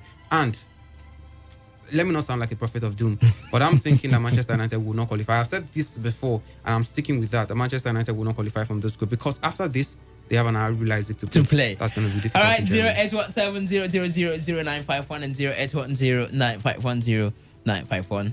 SMS on WhatsApp portal 0701 933 9962. Can send your reactions at this point about matches in the UEFA Champions League last night and the ones to expect tonight. Manchester United take on PSG. What are your expectations and predictions? And of course, what's happening to Real Madrid? 95.1. All right, Ito, you have to make it snappy. Let's hear you. Good afternoon. So, as for me, my two predictions: Chelsea is winning Sevilla by 2-1. All right. And Manchester United after the PSG. PSG is beating them by 4-2. I thought Manchester United appears to be a club somehow. You said that over the week, didn't you?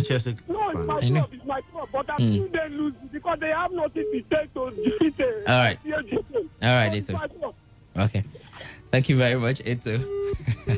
Always troublesome anytime he calls Manchester United his club. Let's take your reactions more on the show. 95.1. Hello, Reliance. Lawson, let's hear you. Greetings. Eto said the same thing last week at Southampton 3-2. The same thing he said is Chelsea draw their game.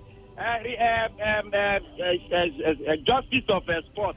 When this draw came out, he said United will not qualify. Yes. He still messes. But I can tell him one thing he does not know about United is United love attacking side. PSG, they are desperate. They will come out and attack, and United will find those spaces in their classic counter-attacking football and score their goals. I wonder why he's not seeing it. All right. United finds it difficult when a team defends against them. Okay. But if they're not defending and you're coming out, they will defeat you. That's why I believe today PSG will fall at Old Trafford. Thank you very much, Lawson. Let's leave it at that. I believe PSG will fall tonight at Old Trafford. Thought from Lawson. Let's take some messages to the bench. Yeah, let's start from the WhatsApp platform. This one is saying, good afternoon to you all. Today's match, I see PSG beating Manchester United. I see Juventus dropping points tonight. As for Madrid, I don't see them qualifying from the group stage. That's coming from Skifu Peru from Eche. And this other one is saying, good afternoon, guys. Manchester United will definitely defeat PSG tonight. By the way, you guys are doing a great job. Keep it up. That's coming from Anderson from Rupoku. And here is this one saying, good afternoon to you guys in the studio. And Kenneth from Ibueche. On our Nigerian clubs will never stop their funny words. How can you motivate someone by whose spirit is very, very low to motivate the best? All you do. Oh, that's quite confusing there. Trying to make the best out of that. But all right, so let's take this call. 95.1. Good afternoon. Good afternoon. Name and location contribution straight up, please. My name is Opromanta, calling from Jew. Go ahead.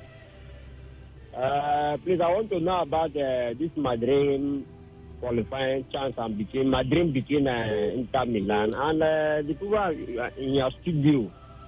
The way they are talking that Madrid chances in this group stage, I don't understand. All right. As far as the Madrid, the caliber of Zidane and also Madrid in the eyes of football, by group stage in this level, and somebody is talking that Madrid, they are doing well, they are doing well. See, if something is bad, it's bad. Let's talk if something is bad. Okay. As far as Zidane is concerned, by... Thank you very much for dropping by. Madrid need to win their last match to qualify. It's a straight up stuff. They need to win their last match. Well. 95.1. Good afternoon. Good afternoon. Name and location contribution straight up, please. Go ahead. Talk about the Go ahead. Hello? Real Madrid will qualify for that group. Okay. And second one, they will get draw again today. All right. Thank you very much for dropping your contribution on the show. 95.1. Hello? Hello, good afternoon. Good afternoon. Name and location and contribution, please. Prophet Christian is my name. I'm calling from Roman Christian. Go ahead. The prophet of doom in the studio there who said that... There is no prophet of doom in the studio. Just go ahead with your contribution. That's what he said. Okay. Somebody has said that Man will not qualify, including NATO. They have been saying this from the beginning of this draw. It's his opinion. And it has been favoring you, right? The same way you're saying Manchester United will qualify. Okay. And as you see, when you sit on top of the log, All right. I'm not putting anything today that Man U will win today. Okay. But what I'm telling them is that before the end of the qualifying round, we'll know that Man U will definitely qualify out of that group. Thank you very much. Thank you. Appreciate you. One last call before we head back to the SMS Sport on 95.1. Your name, location, and contribution, please. Hello? Go ahead, Liverpool touchline. Yes, we love like what I saw yesterday. I am grateful. No matter that with the injury that we are, I believe the club is a good coach. It's a good coach. I want to prepare their basket to carry go back because PSG will finish them today. Thank you very much. Back to the SMS and WhatsApp portal, should have been. Of course, this one is asking, please, is Messi going to play tonight? If you have, okay, he says if you help him with Barcelona news, nothing really special. Messi is not playing. Himself and Felipe Coutinho have been excused from the match today. Exactly. Busquets might be having a return. Real Madrid does not have effective strikers. I'm sure Real Madrid president knows that very well. Next season, let them buy Mbappe and Pogba. That's coming from Jerry from Alo. And this one is saying Manchester United will qualify come what may. Also, Madrid, I like what you guys are doing. I'm Uche Donaldson in Port Harcourt. And this one is saying Manchester United always rises up to the occasion when it is not expected. Against Juventus and PSG last season, he gives us instances. That's coming from Ali Baba. This one is saying, Emeka, when is the time for United versus PSG match? That one by 8 p.m. tonight. 9 p.m. Oh, 9 p.m. rather. 9 p.m. please. Kingdom from Abonima. And Manchester United will lose 3-1. Anonymous send that one. Good evening, sports gang. I see PSG defeating Manchester United this night.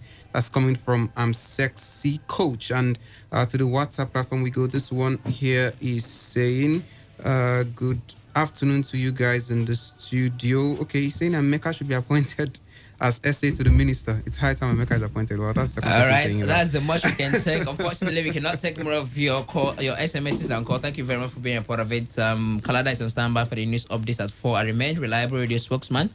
Relax Sudan is my name. Mekadina was here. Chidubem Joko was also here. Have a fantastic evening.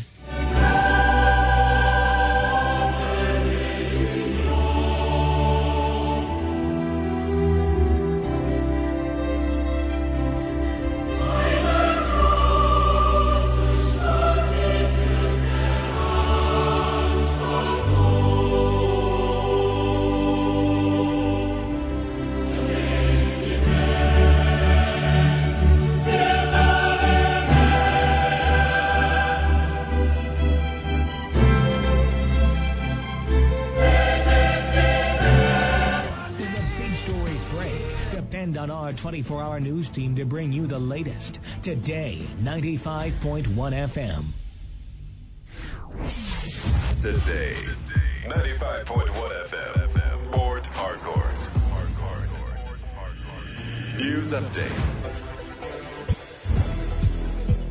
Good evening. Here's the news update at 4 on Today 95.1 FM Port Harcourt. I am Kala Da Korubatabo. A federal high court in Abuja has rejected an application by the Economic and Financial Crimes Commission (EFCC) for the arrest of former Minister of Aviation Femi Fani-Kayode.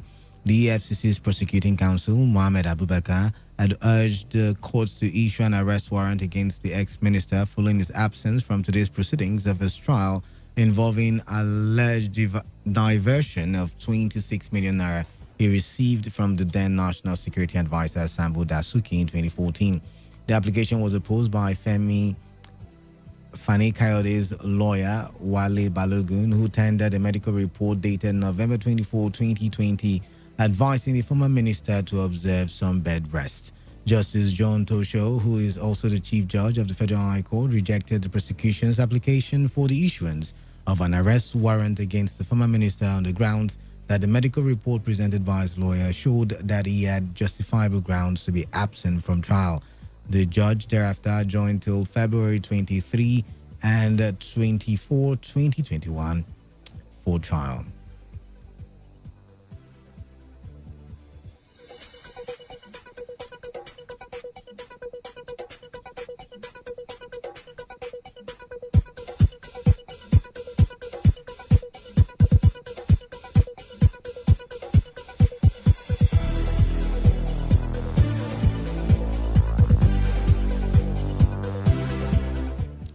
This report says the price of a bag of rice has been slashed to 19,000 naira.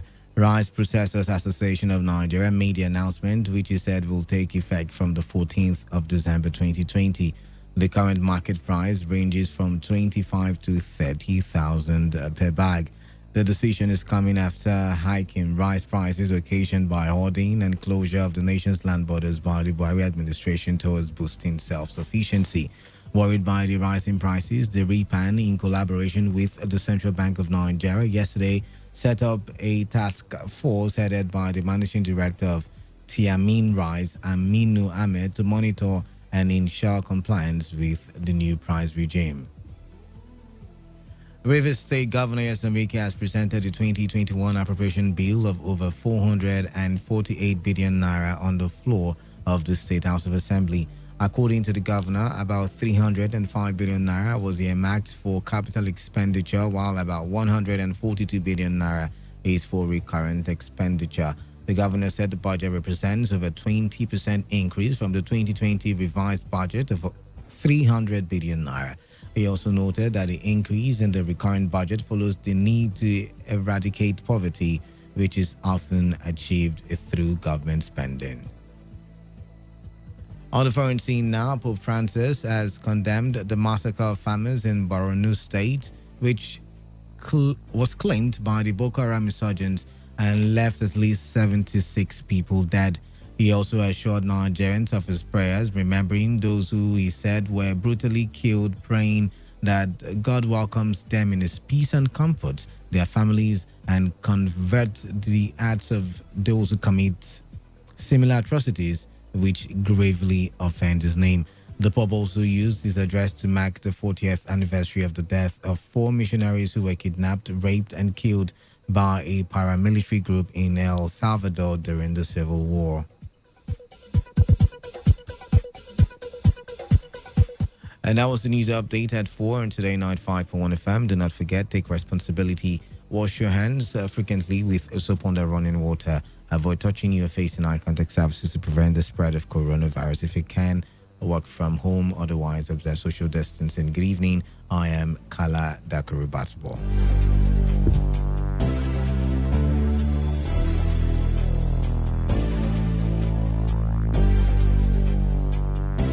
This is Today 95.1 FM, Port Harcourt, voice of the people. Radio has never been this good. Today 95.1 FM, Port Harcourt. Radio has never been this good. Today 95.1 FM, Port Harcourt. Radio has never been this good. Today 95.1 FM, Port Harcourt. All stands, greet. Good morning, sir. Good morning. You're welcome to Jagbajantis High School. My name is Sound Sultan, your new mathematics teacher. By the way, do you understand Pidgin English? Yes, sir. Okay, now what we go use henceforth? Okay, carry your pen. Carry your paper. Them for my class. People of this world, them plenty. Sins of this people, many. So many. Many times plenty, multiplier. Many times plenty, multiplier. Multiply am the answer you get now waiting they make poor man they cry. The answer you get now waiting they make rich man they mess and leaders they lie.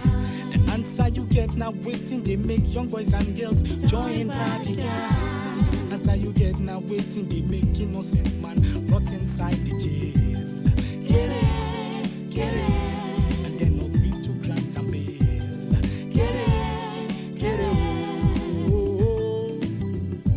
Everybody, oh yeah, join Jamba-Jantis, make we solve mathematics. We did our continent, so Oyinbo say about mass we go use take solve mathematics. So follow Jamba-Jantis. So ya carry Bairo, be for brotherhood. Love your neighbor as yourself, oh for objectivity. Be objective, gentlemen. For democracy. Military. M for modification of our behavior, let's stand to the same behalf. Hey, accountability. If you been a chop money, Hey, I beg you take them easy. S for solidarity. United we stand divided. Oh my shell. We enter new millennium. Shatty ball. Nigerians like 120 million. One gone. Shatty ball. One population na 6 billion. 60 billion. Divide that one by 120 million all together. Oh yeah. All together. The answer you get now waiting they make people they jar. Come on for Niger. Answer you get now waiting they make people want travel. By hook or by crook. The answer you get now waiting they make people they sleep for embassy for visa. Answer you get now waiting they make people they sell them property for ticket. Get it, get it. Then travel see. Get it, get it. Oh, hey. Everybody, oh yeah, Join Jabba solve mathematics. We need our continent. So, oh, you both say, na partners. we go use take Solve mathematics. So follow Jabba Janti. So ya carry be for brotherhood.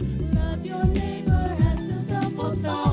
Oh, for objectivity. Be objective, gentleman, lady. Be for democracy. No matter how high it is, the better military. M for modification. Of our behaviors onto the savior. A accountability. If you been a chop money, I beg you take them easy. S for solidarity. United we stand and divided. Oh my shell. You just the HSCity. Shut it down. And there's the VG City. Shut it down. Right go level for HSCity. City. Richmond corner be VG City. Major city. You try add AJ and VG City all together. Oh yeah. All together. The answer you get now waiting they make Richmond oppress and then suppress. The answer you get now waiting they make poor man depress. But then aggress. The answer you get now waiting they make poor man they try to keep up with the Joneses. Answer you get now waiting they make poor man begin. They try to prove a limit. Get it, get it. And forget money then they finish. Get it, get it. Oh, yeah. Everybody, oh yeah, oh, Join Jabba Janti. Solve mathematics. we did about our continent. So, oh, you both say the partners we go use take Solve mathematics. So follow Jabba Janti. so ya carry by. Situation in this nation, disposition, our condition, unexplainable pain in our hearts, not to mention brothers killing brothers, full of patience, salvation, resolutions are made, but always made with lack of vision. Imperfection is the order as we keep seeking solutions. Only God can solve this mathematical equation. Thanks for your contribution. Now, any more questions?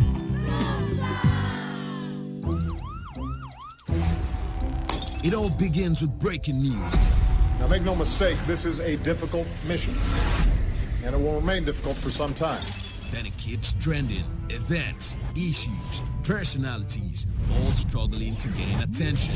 But in the race for deadlines, the intrigues, power play, undercurrents are often missed or underreported. Insecurity here is basically a product of poverty. But not anymore. As the platform on radio steps in to fill the missing links on events, issues, and personalities in the news. I'm not afraid of anybody. The platform on radio serves only the hottest topics and trending issues. Only on Today 95.1 FM. 95.1 FM. Port Harcourt. Every weekday at 4 p.m. Get on the platform on radio and be served.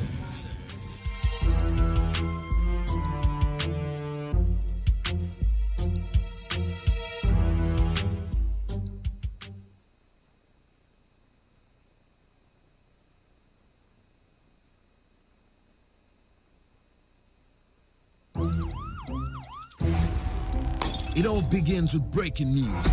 Now, make no mistake, this is a difficult mission, and it will remain difficult for some time. Then it keeps trending. Events, issues, personalities, all struggling to gain attention. But in the race for deadlines, the intrigues, power play, undercurrents are often missed or underreported. Insecurity here is basically a product of poverty. But not anymore. As the platform on radio steps in to fill the missing links on events, issues, and personalities in the news. I'm not afraid of anybody. The platform on radio serves only the hottest topics and trending issues. Only on Today 95.1 FM. 95.1 FM. Port Harcourt. Every weekday at 4 p.m. Get on the platform on radio and be served.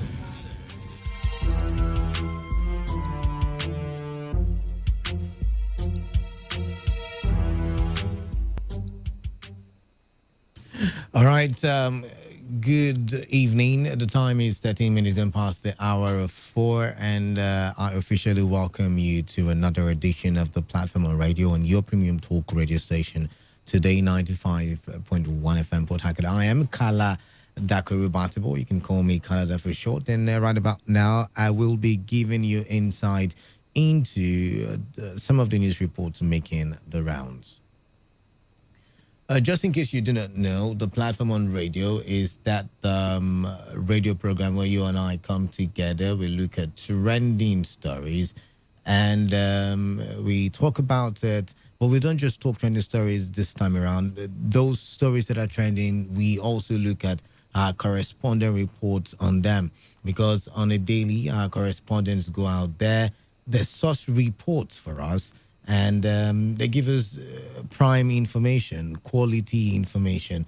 What I mean is they tell us where the events are happening, how the events are happening, how the people in the areas where the events are happening are reacting to the event. And we get to communicate. We get to have a conversation from a place of complete knowledge. And it's usually very intriguing, interactive, and educative as well. So you stay tuned, and in a jiffy, I'll tell you what is on the menu for today.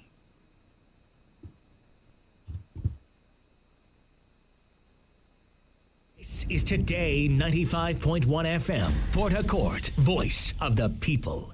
This we have also provided 13,861,407,461 naira 97 kobo to fund various social and economic investment schemes to support the development of small and medium-scale businesses in our efforts to create jobs and reduce poverty. Besides, we shall provide a special fund to support our youths to get their business ideas off the ground, enhance existing businesses, and assuage the prevailing economic hardship being experienced by the vulnerable ones among us. Agriculture. The economic challenges of the COVID-19 pandemic clearly expose our vulnerability to food insecurity. As a state, we cannot be successful if we cannot provide the food and nutrition that we need to survive and be healthy from our fertile land resources. Also, no other economic subsector can provide countless employment opportunities as commercial agriculture. We are therefore willing to support the development of sustainable agriculture to create jobs for our teaching youths and ensure food security. The sum of 16,107,080,000 naira to embark on targeted investments in the agricultural value chain. We fully complete the Rivers Cassava Processing Company to stimulate a cassava revolution in the state for both domestic and international consumption. We shall assess the central bank funded agricultural programs, construction of government farms, and encourage youths to take to profitable agriculture instead of searching for non-existent white-collar jobs. Road infrastructure. The sum of over 82,957,295,248 naira 81 kobo has been provided to fund the provision. We will deploy this money on both new and ongoing roads, education, healthcare projects, and ensure that most are completed and put to use within 2020 and 2021. Although a good number of schools have been rebuilt, renovated, or under the concession, there's still a lot to be done. We have therefore provided in the 2021 budget the sum of 30 billion naira only to continue to reconstruct existing schools, boost infrastructure, enhance access and retention rates, and improve educational outcomes in our schools throughout the state.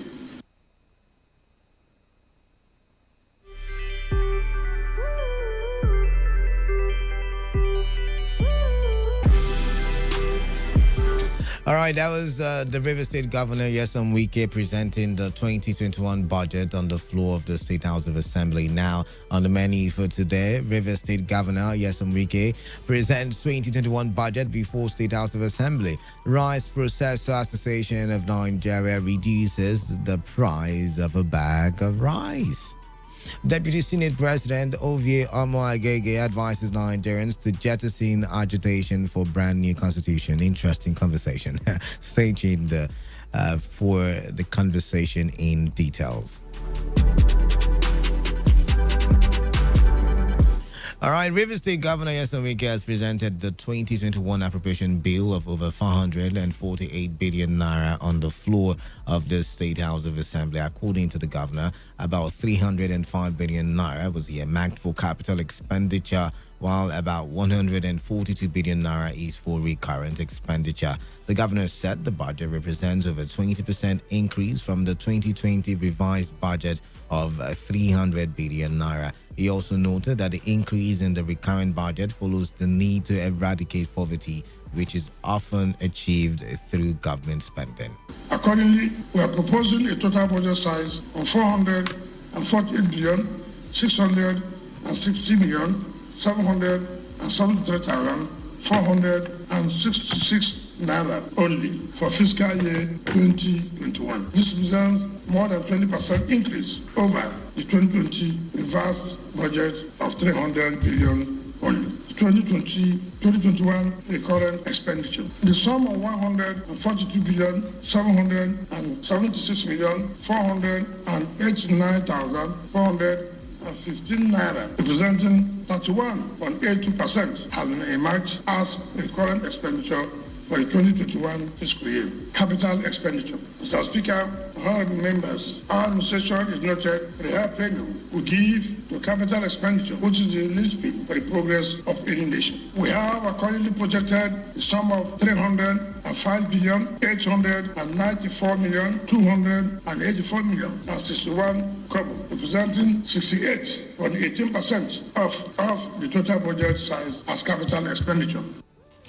The governor also stated how the 2021 budget will be funded. The budget will be funded from the following: Federation Accounts and Allocation Committee, 13% Oil Mineral Fund, Internal Generated Revenue, Value Added Tax, refunds for further purchase and excess crude oil deductions, domestic and foreign credit, as well as grants. The key assumptions of the 2021 budget, which are predicted on the 2021-2023 medium-term expenditure framework, are as follows: crude oil benchmark of 35 USD per barrel, crude oil production estimates of 1.8 million barrels per day, exchange rate of 360 to the dollar, and gross domestic product growth rate of 3 to 5%, inflation rate of 11.9%. All right, then. The 2021 budget is christened Budget of Recovery and Consolidation. What are your thoughts on the 2021 budget for Rivers State? Remember, yet again, that 42 billion naira for recurrent expenditure. In case you do not understand the terminology, recurrent means it is happening over and over again, probably monthly expenditure, probably daily expenditure, probably things that would occur on a particular time every month, every year. That's recurrent.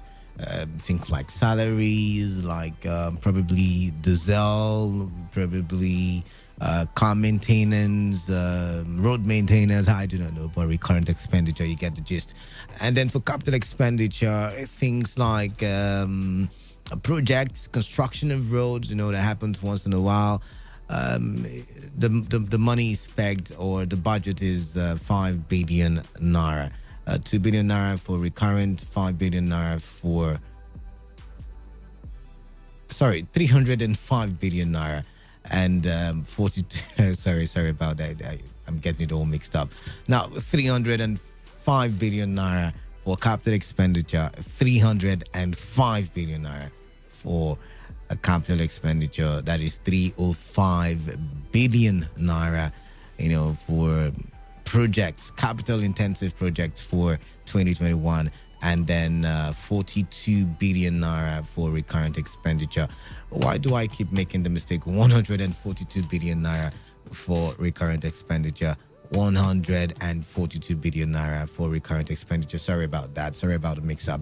But then again, what do you make of it? Do you think it's going to really take us to that path of recovery? Is it going to bring us out from the economic hardship that we are feeling, or Nigeria is feeling? Will River State get out of it because of this budget? I'd like to hear from you.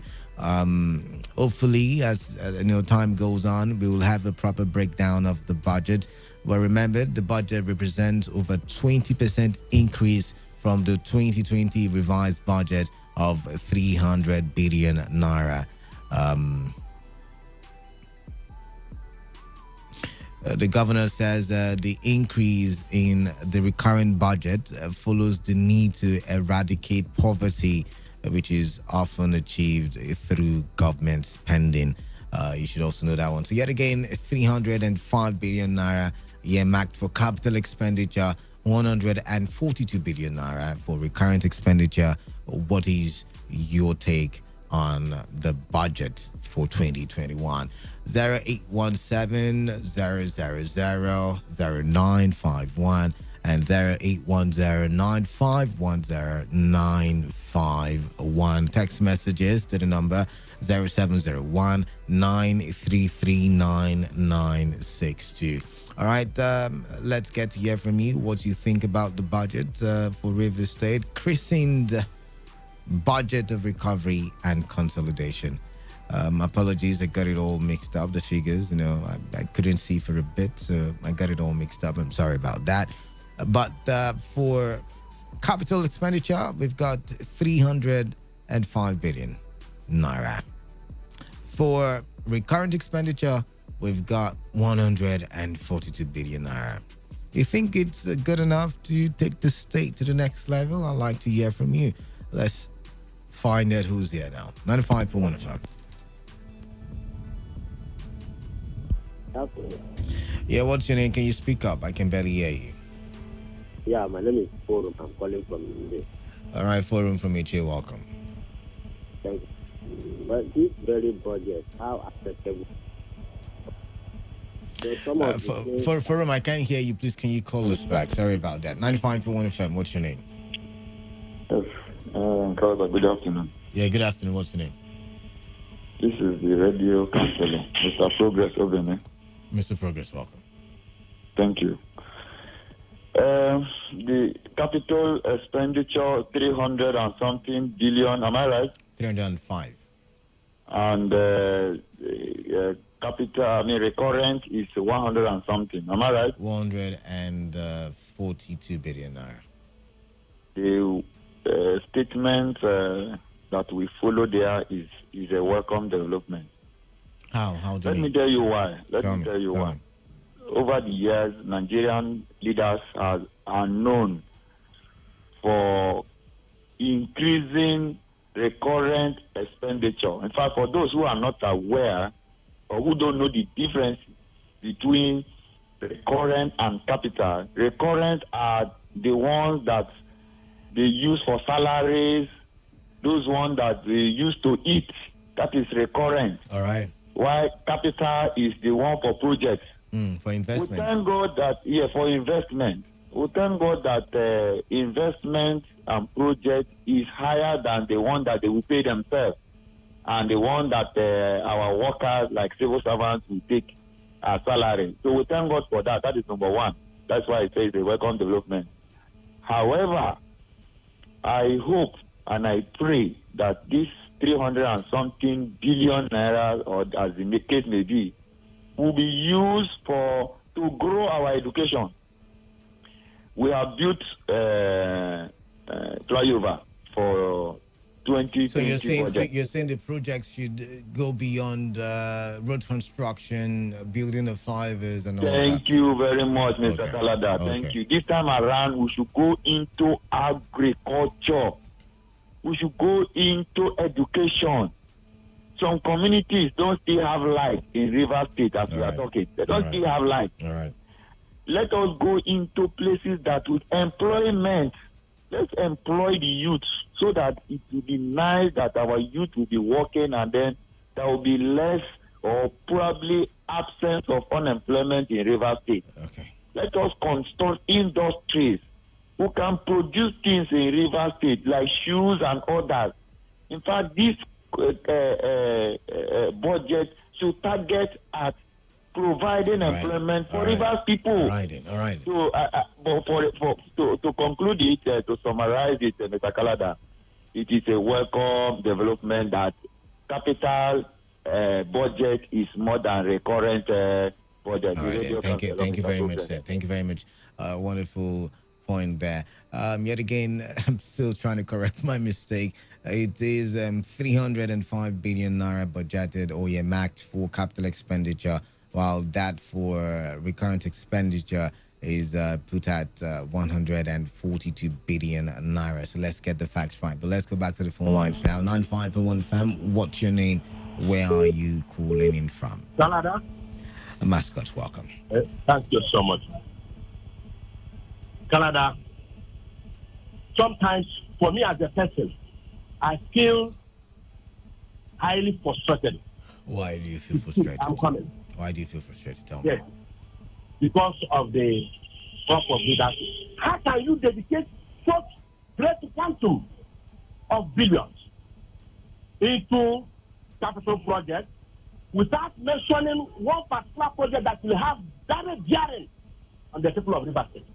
I want to believe that the representatives, I'm talking about the House of Assembly members, have been told what the monies will be used for. There's a budget before them. All this representatives we are seeing, honestly, they are what are some pseudo representatives.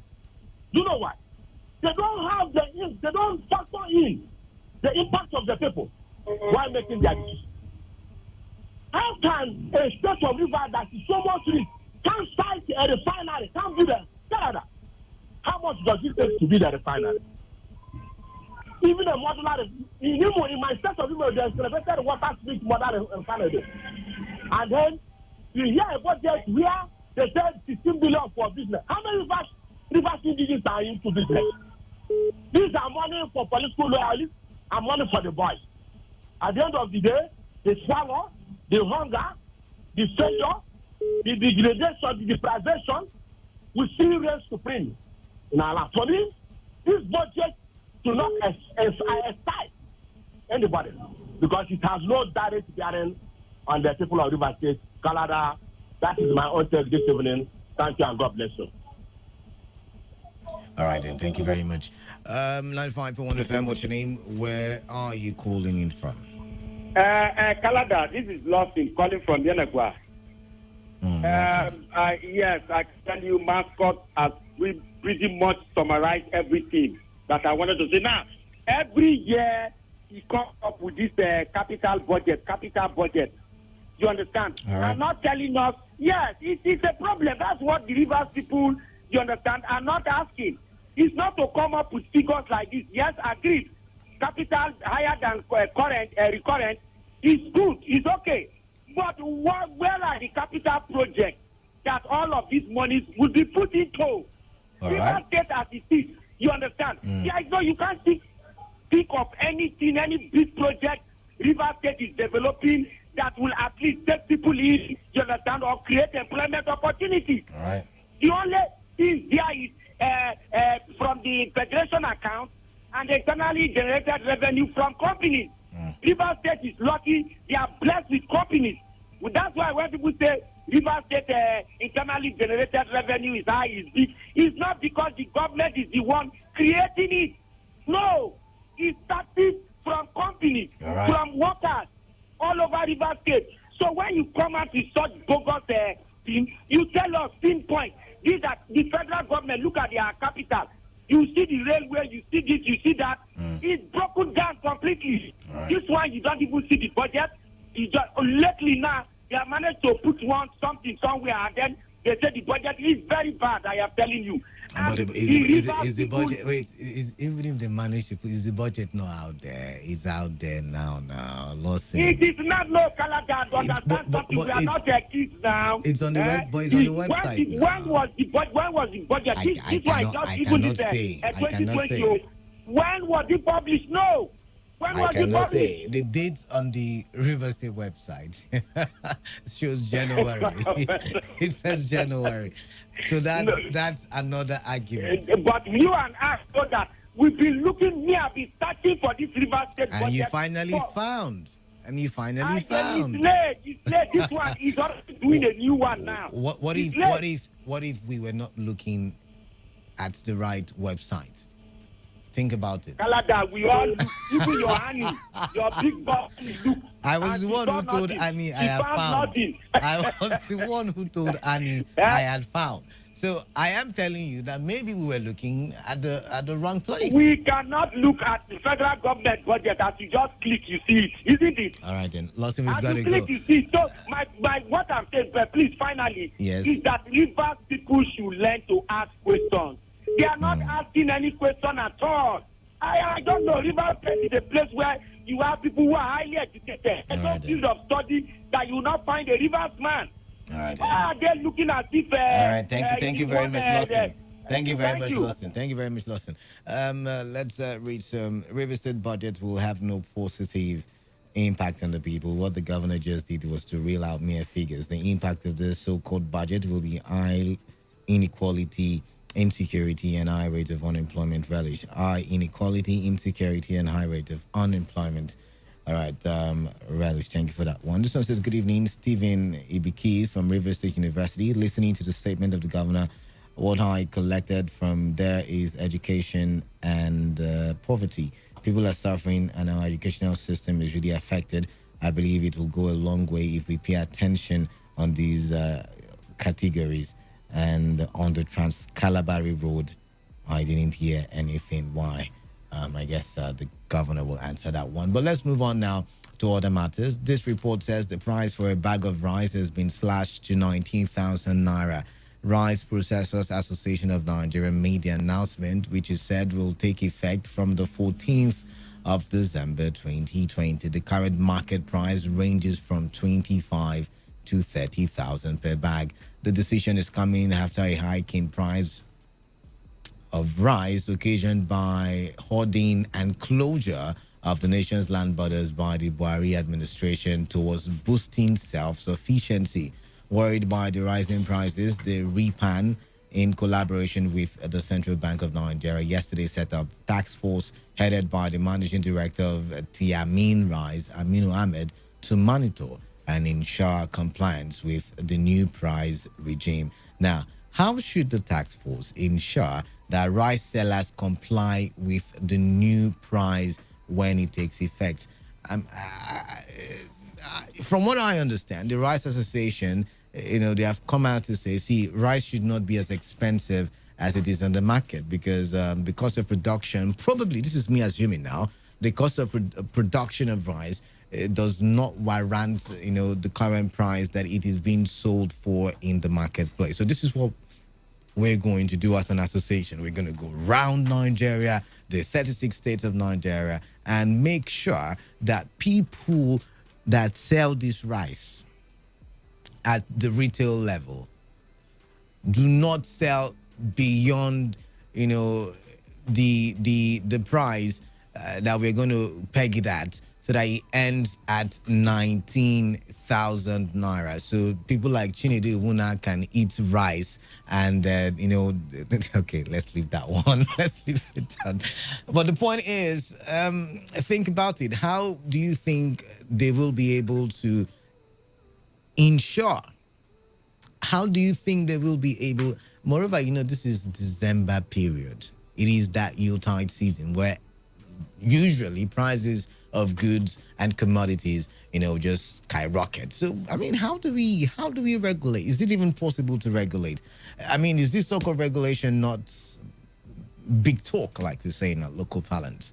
95.1 FM it is.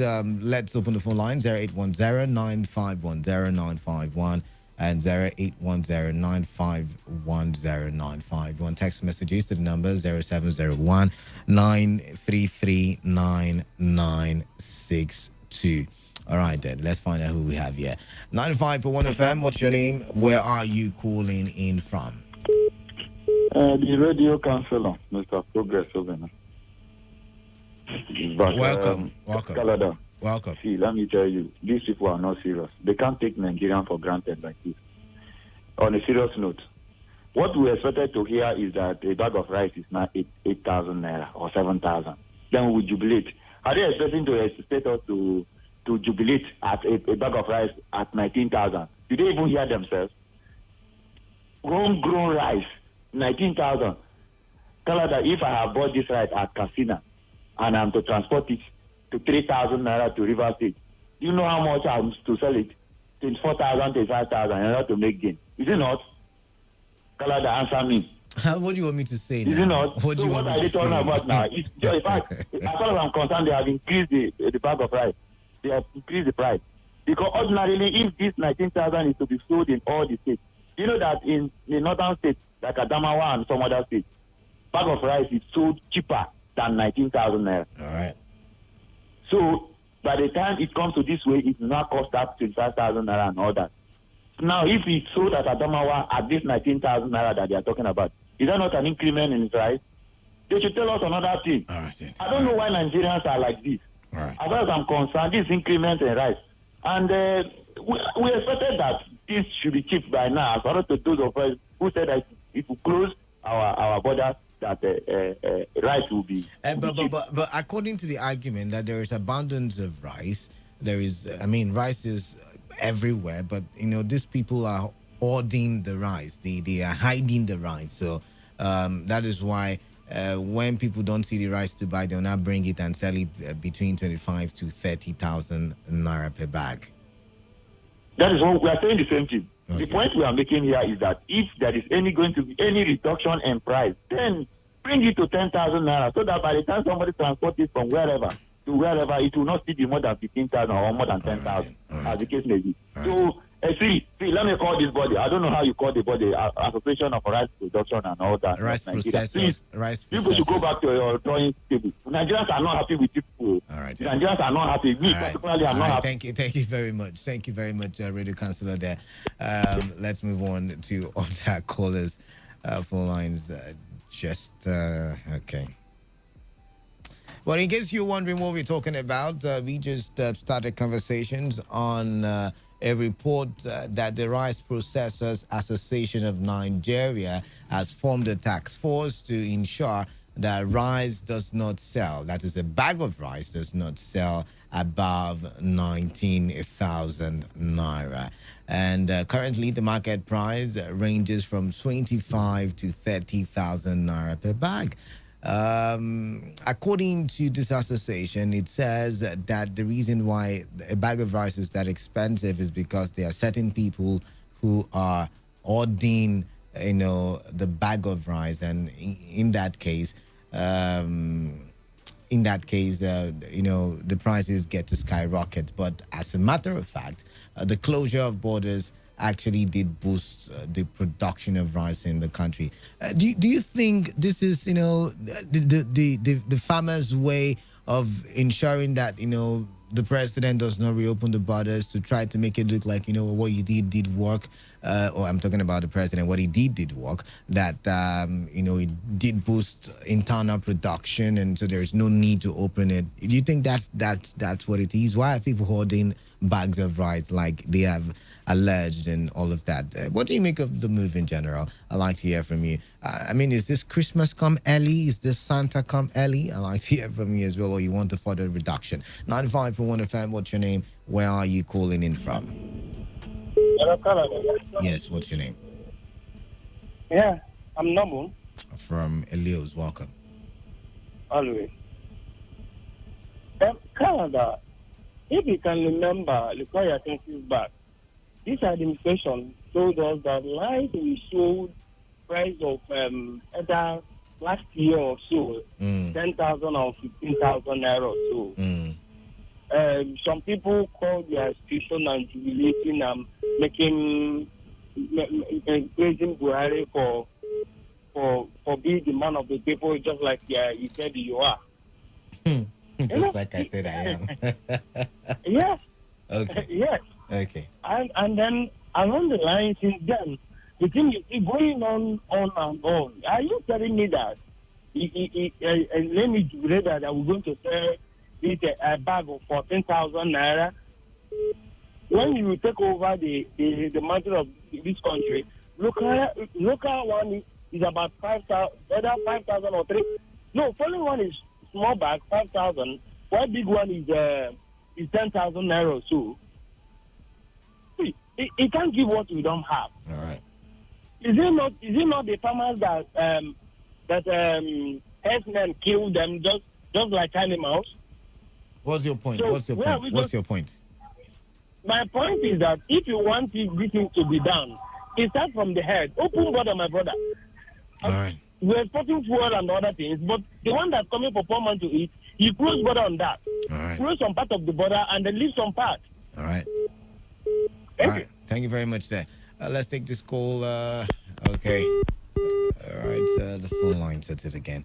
But let's read some text messages. This one says, good evening, Mr. Canada. I pray the 2021 budget are being used for judicial purposes, unlike previous years when the budget ended up in the pieces of paper. Leziga from Ali. All right. Mr. Canada, what's the update of 2020 budget in respect to projects out of its capital allocation? Ideally, Emeka is asking that one. I probably would put that to the River State government. This one says, Canada, I hope the gratuity of retired civil servants are captured in the budget, including implementation of promotion areas. Christopher Inandim, JP from Umoye.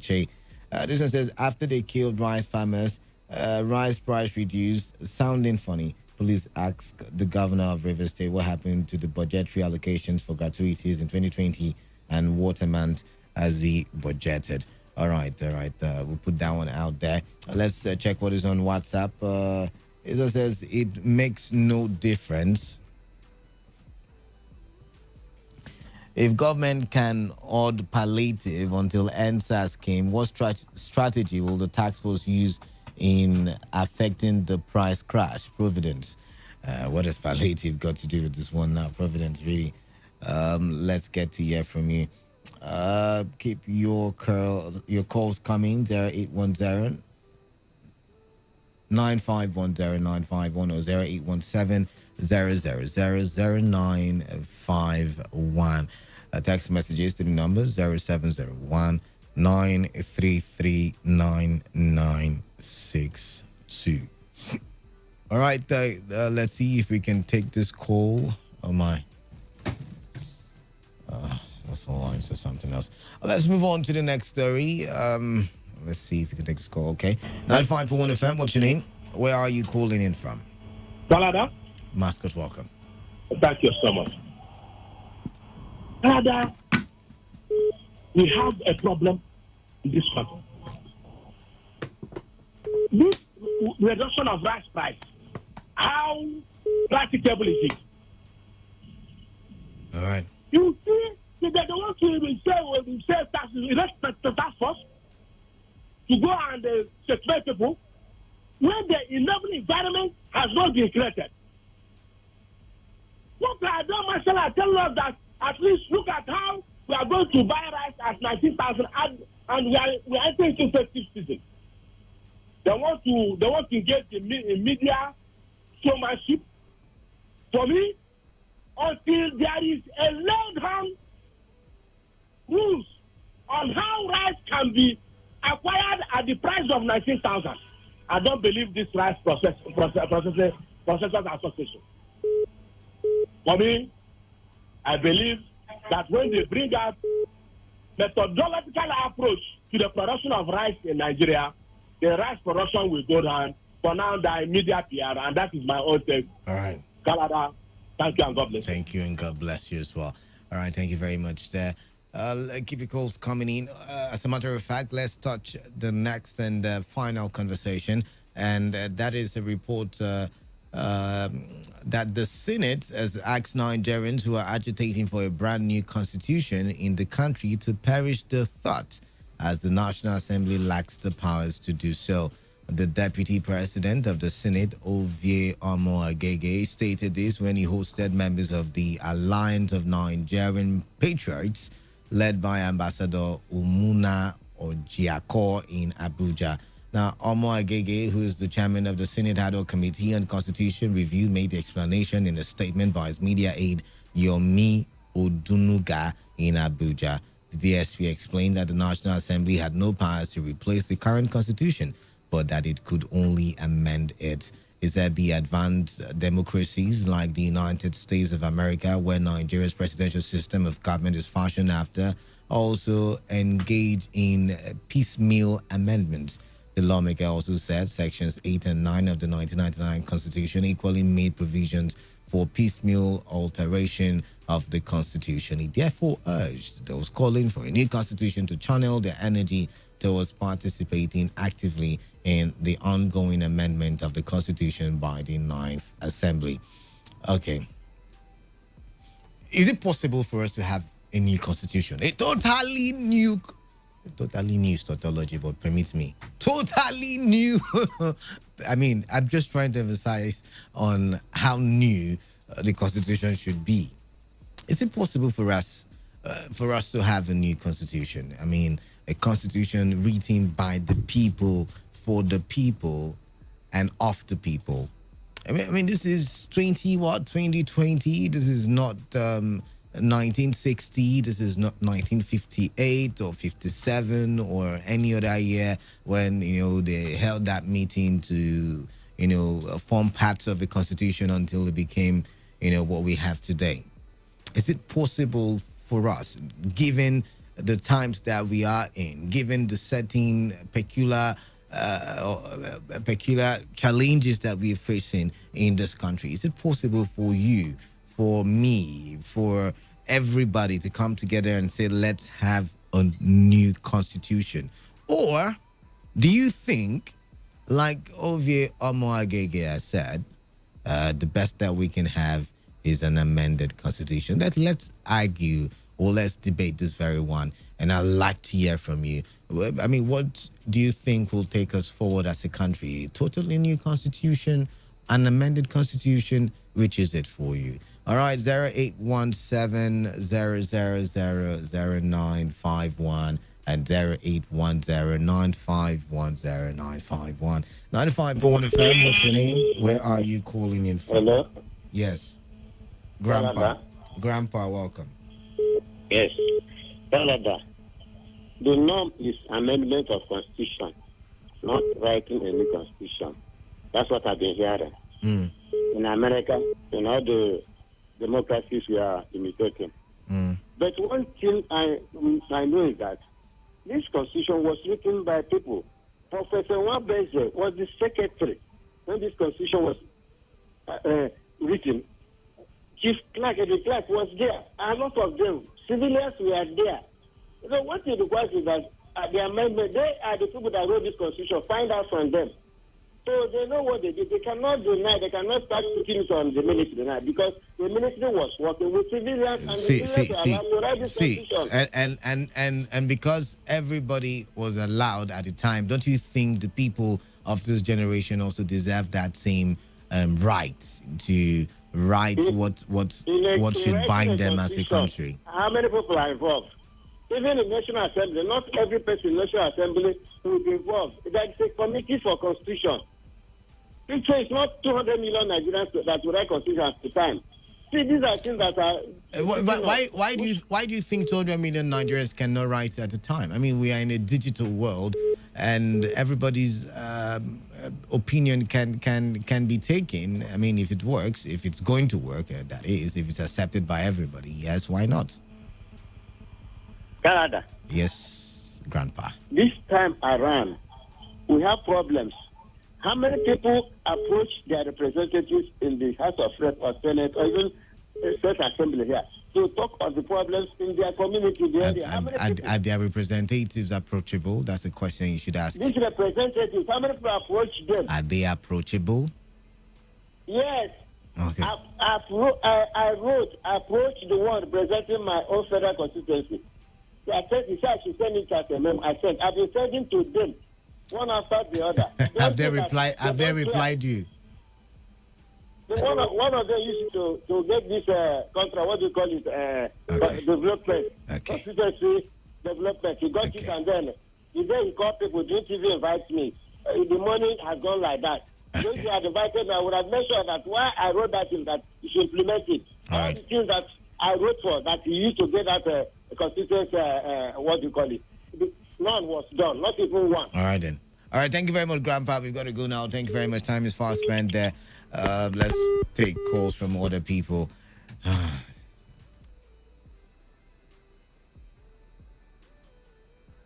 All right, keep trying to call in and let's take some messages. This one says, Kalada, I think the rice farmers only thought about price reduction because federal government last week spoke about reopening the land borders. Why didn't they say this before now?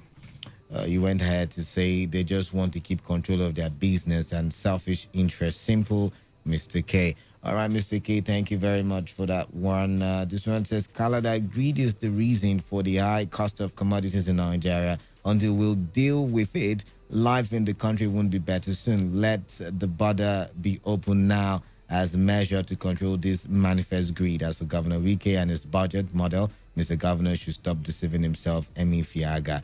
Canada, for me, I believe it is because the government last week said they are considering to reopen the border.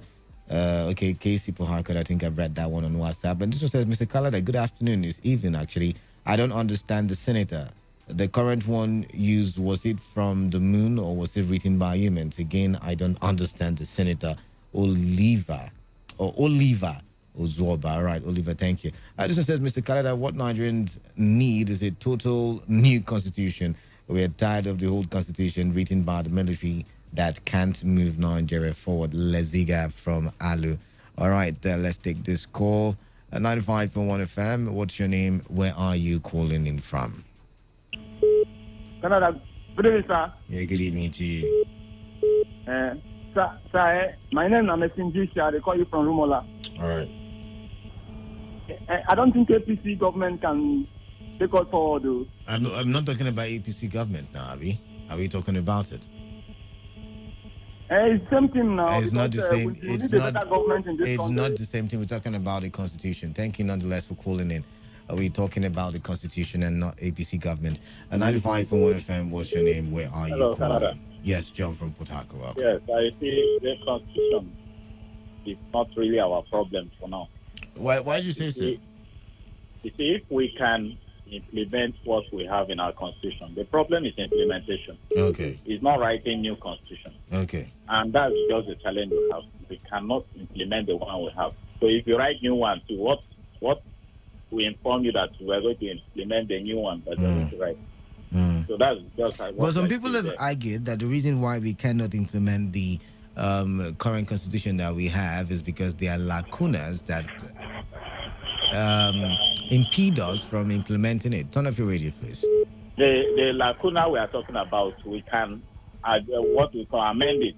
Okay. Instead of going to write outright new one. They're going to just exercise in that. All right, then can I talk about the rice?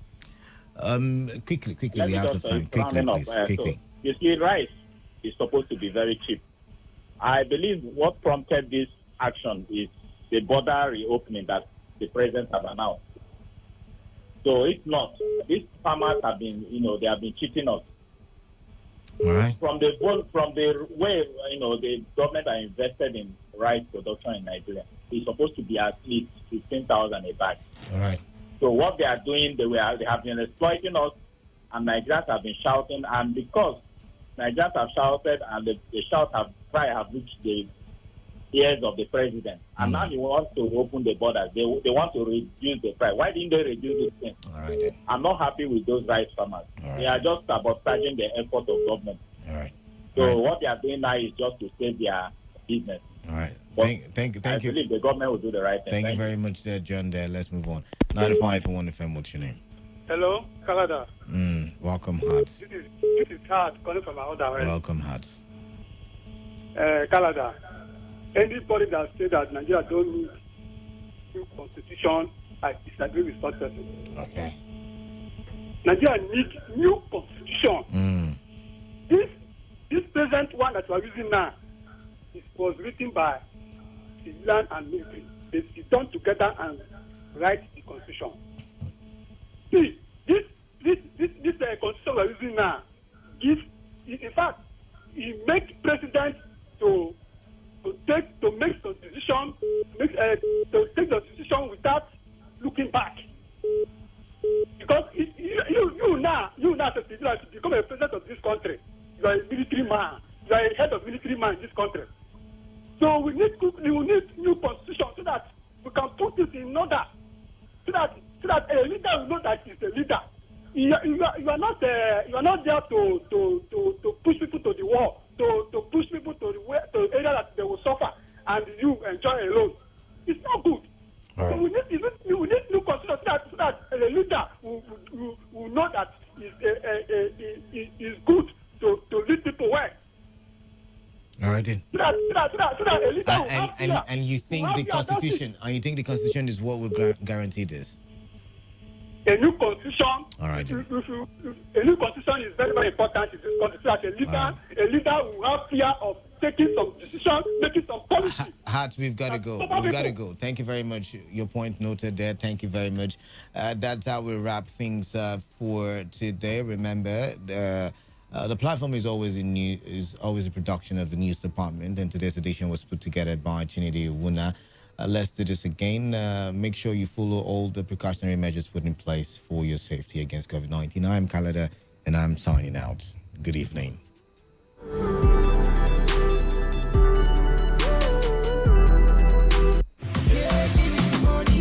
Are you in need of a secured investment company with a proven track record of delivery? Then visit Hawk Funds at Omasiri Plaza, number 15 Kent Sarawiwa Former Stadium Road, Port Harcourt, or visit them online at www.hawkfunds.org. For further inquiries, call 08101 801 067 08101 801 067. Money security is guaranteed with third-party insurance. Hawk Funds, investing beyond now. We travel, they go, they come. Everything we do, they prosper.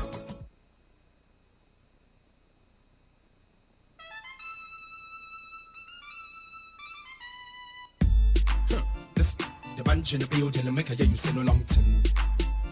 Dr. Frogs in the building and make a you say no long time. More hits in the building and make a you say no long time. Jazz in the building and make a you sing jazz. If you wanna party, we can go let and say to a jazz. Checking jazz. Rap it. Toba mabami loleo. Pamore meji kalo. Check a kalo jazzy. Let me take you home. Follow the leader.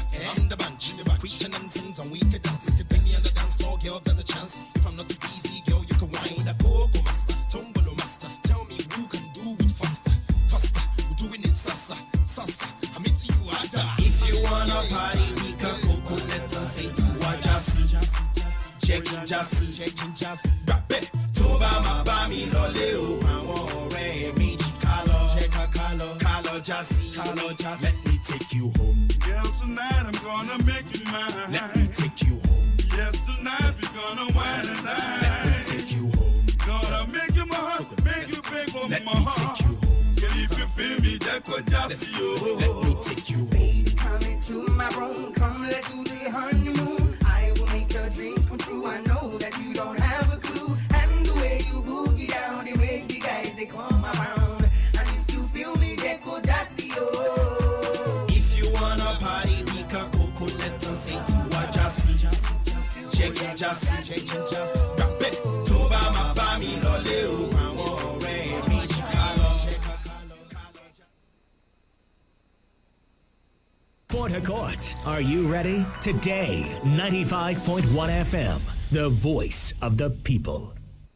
Nobody will not fit to make a Planet View Properties seasonal giveaway promo. Buy one plot of land or more to qualify for this promo. Our layouts and estates stay well planned. Move from tenant to landlord. Planet View Properties, strong name for property business. Oh yes, Planet View Properties, seasonal give back to customers. Planet View Properties, they partner with Everyday Supermarket. If you buy one plot of land for our layout or estate, you get Obonga price for our 1 minute shopping promo. Oga, if you buy, now you go shop. Madam, if you buy, now you go shop. Not be say madam go buy, Oga come shop. No! Buy one plot of land for 370,000, 550,000, 850,000 or 1.5 million naira. No bush entry, no agency fee. You go get deed of conveyance and survey plan for every land where you buy. Our address 64A Dombia Extension, close to Royal House of Grace, GRE 3. For more information, call the following number 081-6367-9760. Terms and conditions apply, sha. Nobody will not fit to make a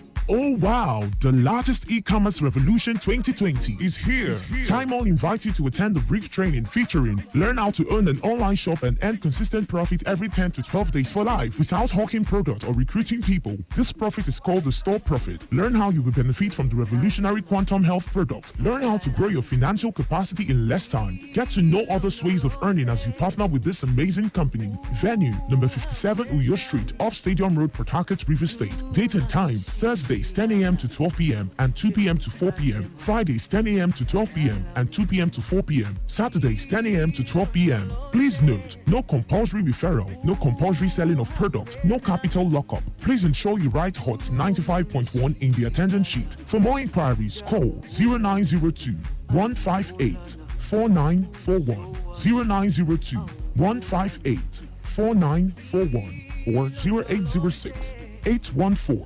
3637. This training is powered by Chimo. Yeah, it's live now. Wow. Why you dey cry now? This corona don't make them come on my husband for work. Nah, no job. No money to even open business. Rents don't expire. Now school don't even open. To chop na even wahala. What I go do? My sister, make I tell you about one Obonge company. We don't waka come Port Harcourt. They go help you settle all your basic needs. Quick. Their name na Next Gen Synergy. Them don't come to help people to pay rent, start new business, pay school fees, even plan wedding. Ah, thank God. Waiting you need. Waiting be that your project. We go help you reduce the cost of your project by 25% in 3 months, 50% in 6 months, 75% in 1 year. How much it do? For more information, green their telephone for 0703 354 3174, 0703 354 3174 or 0901 064 2536. Waka enter their office for number 3 Agudama Street, Clean Line, Port Harcourt. Now Next Gen Media and Infotech power am.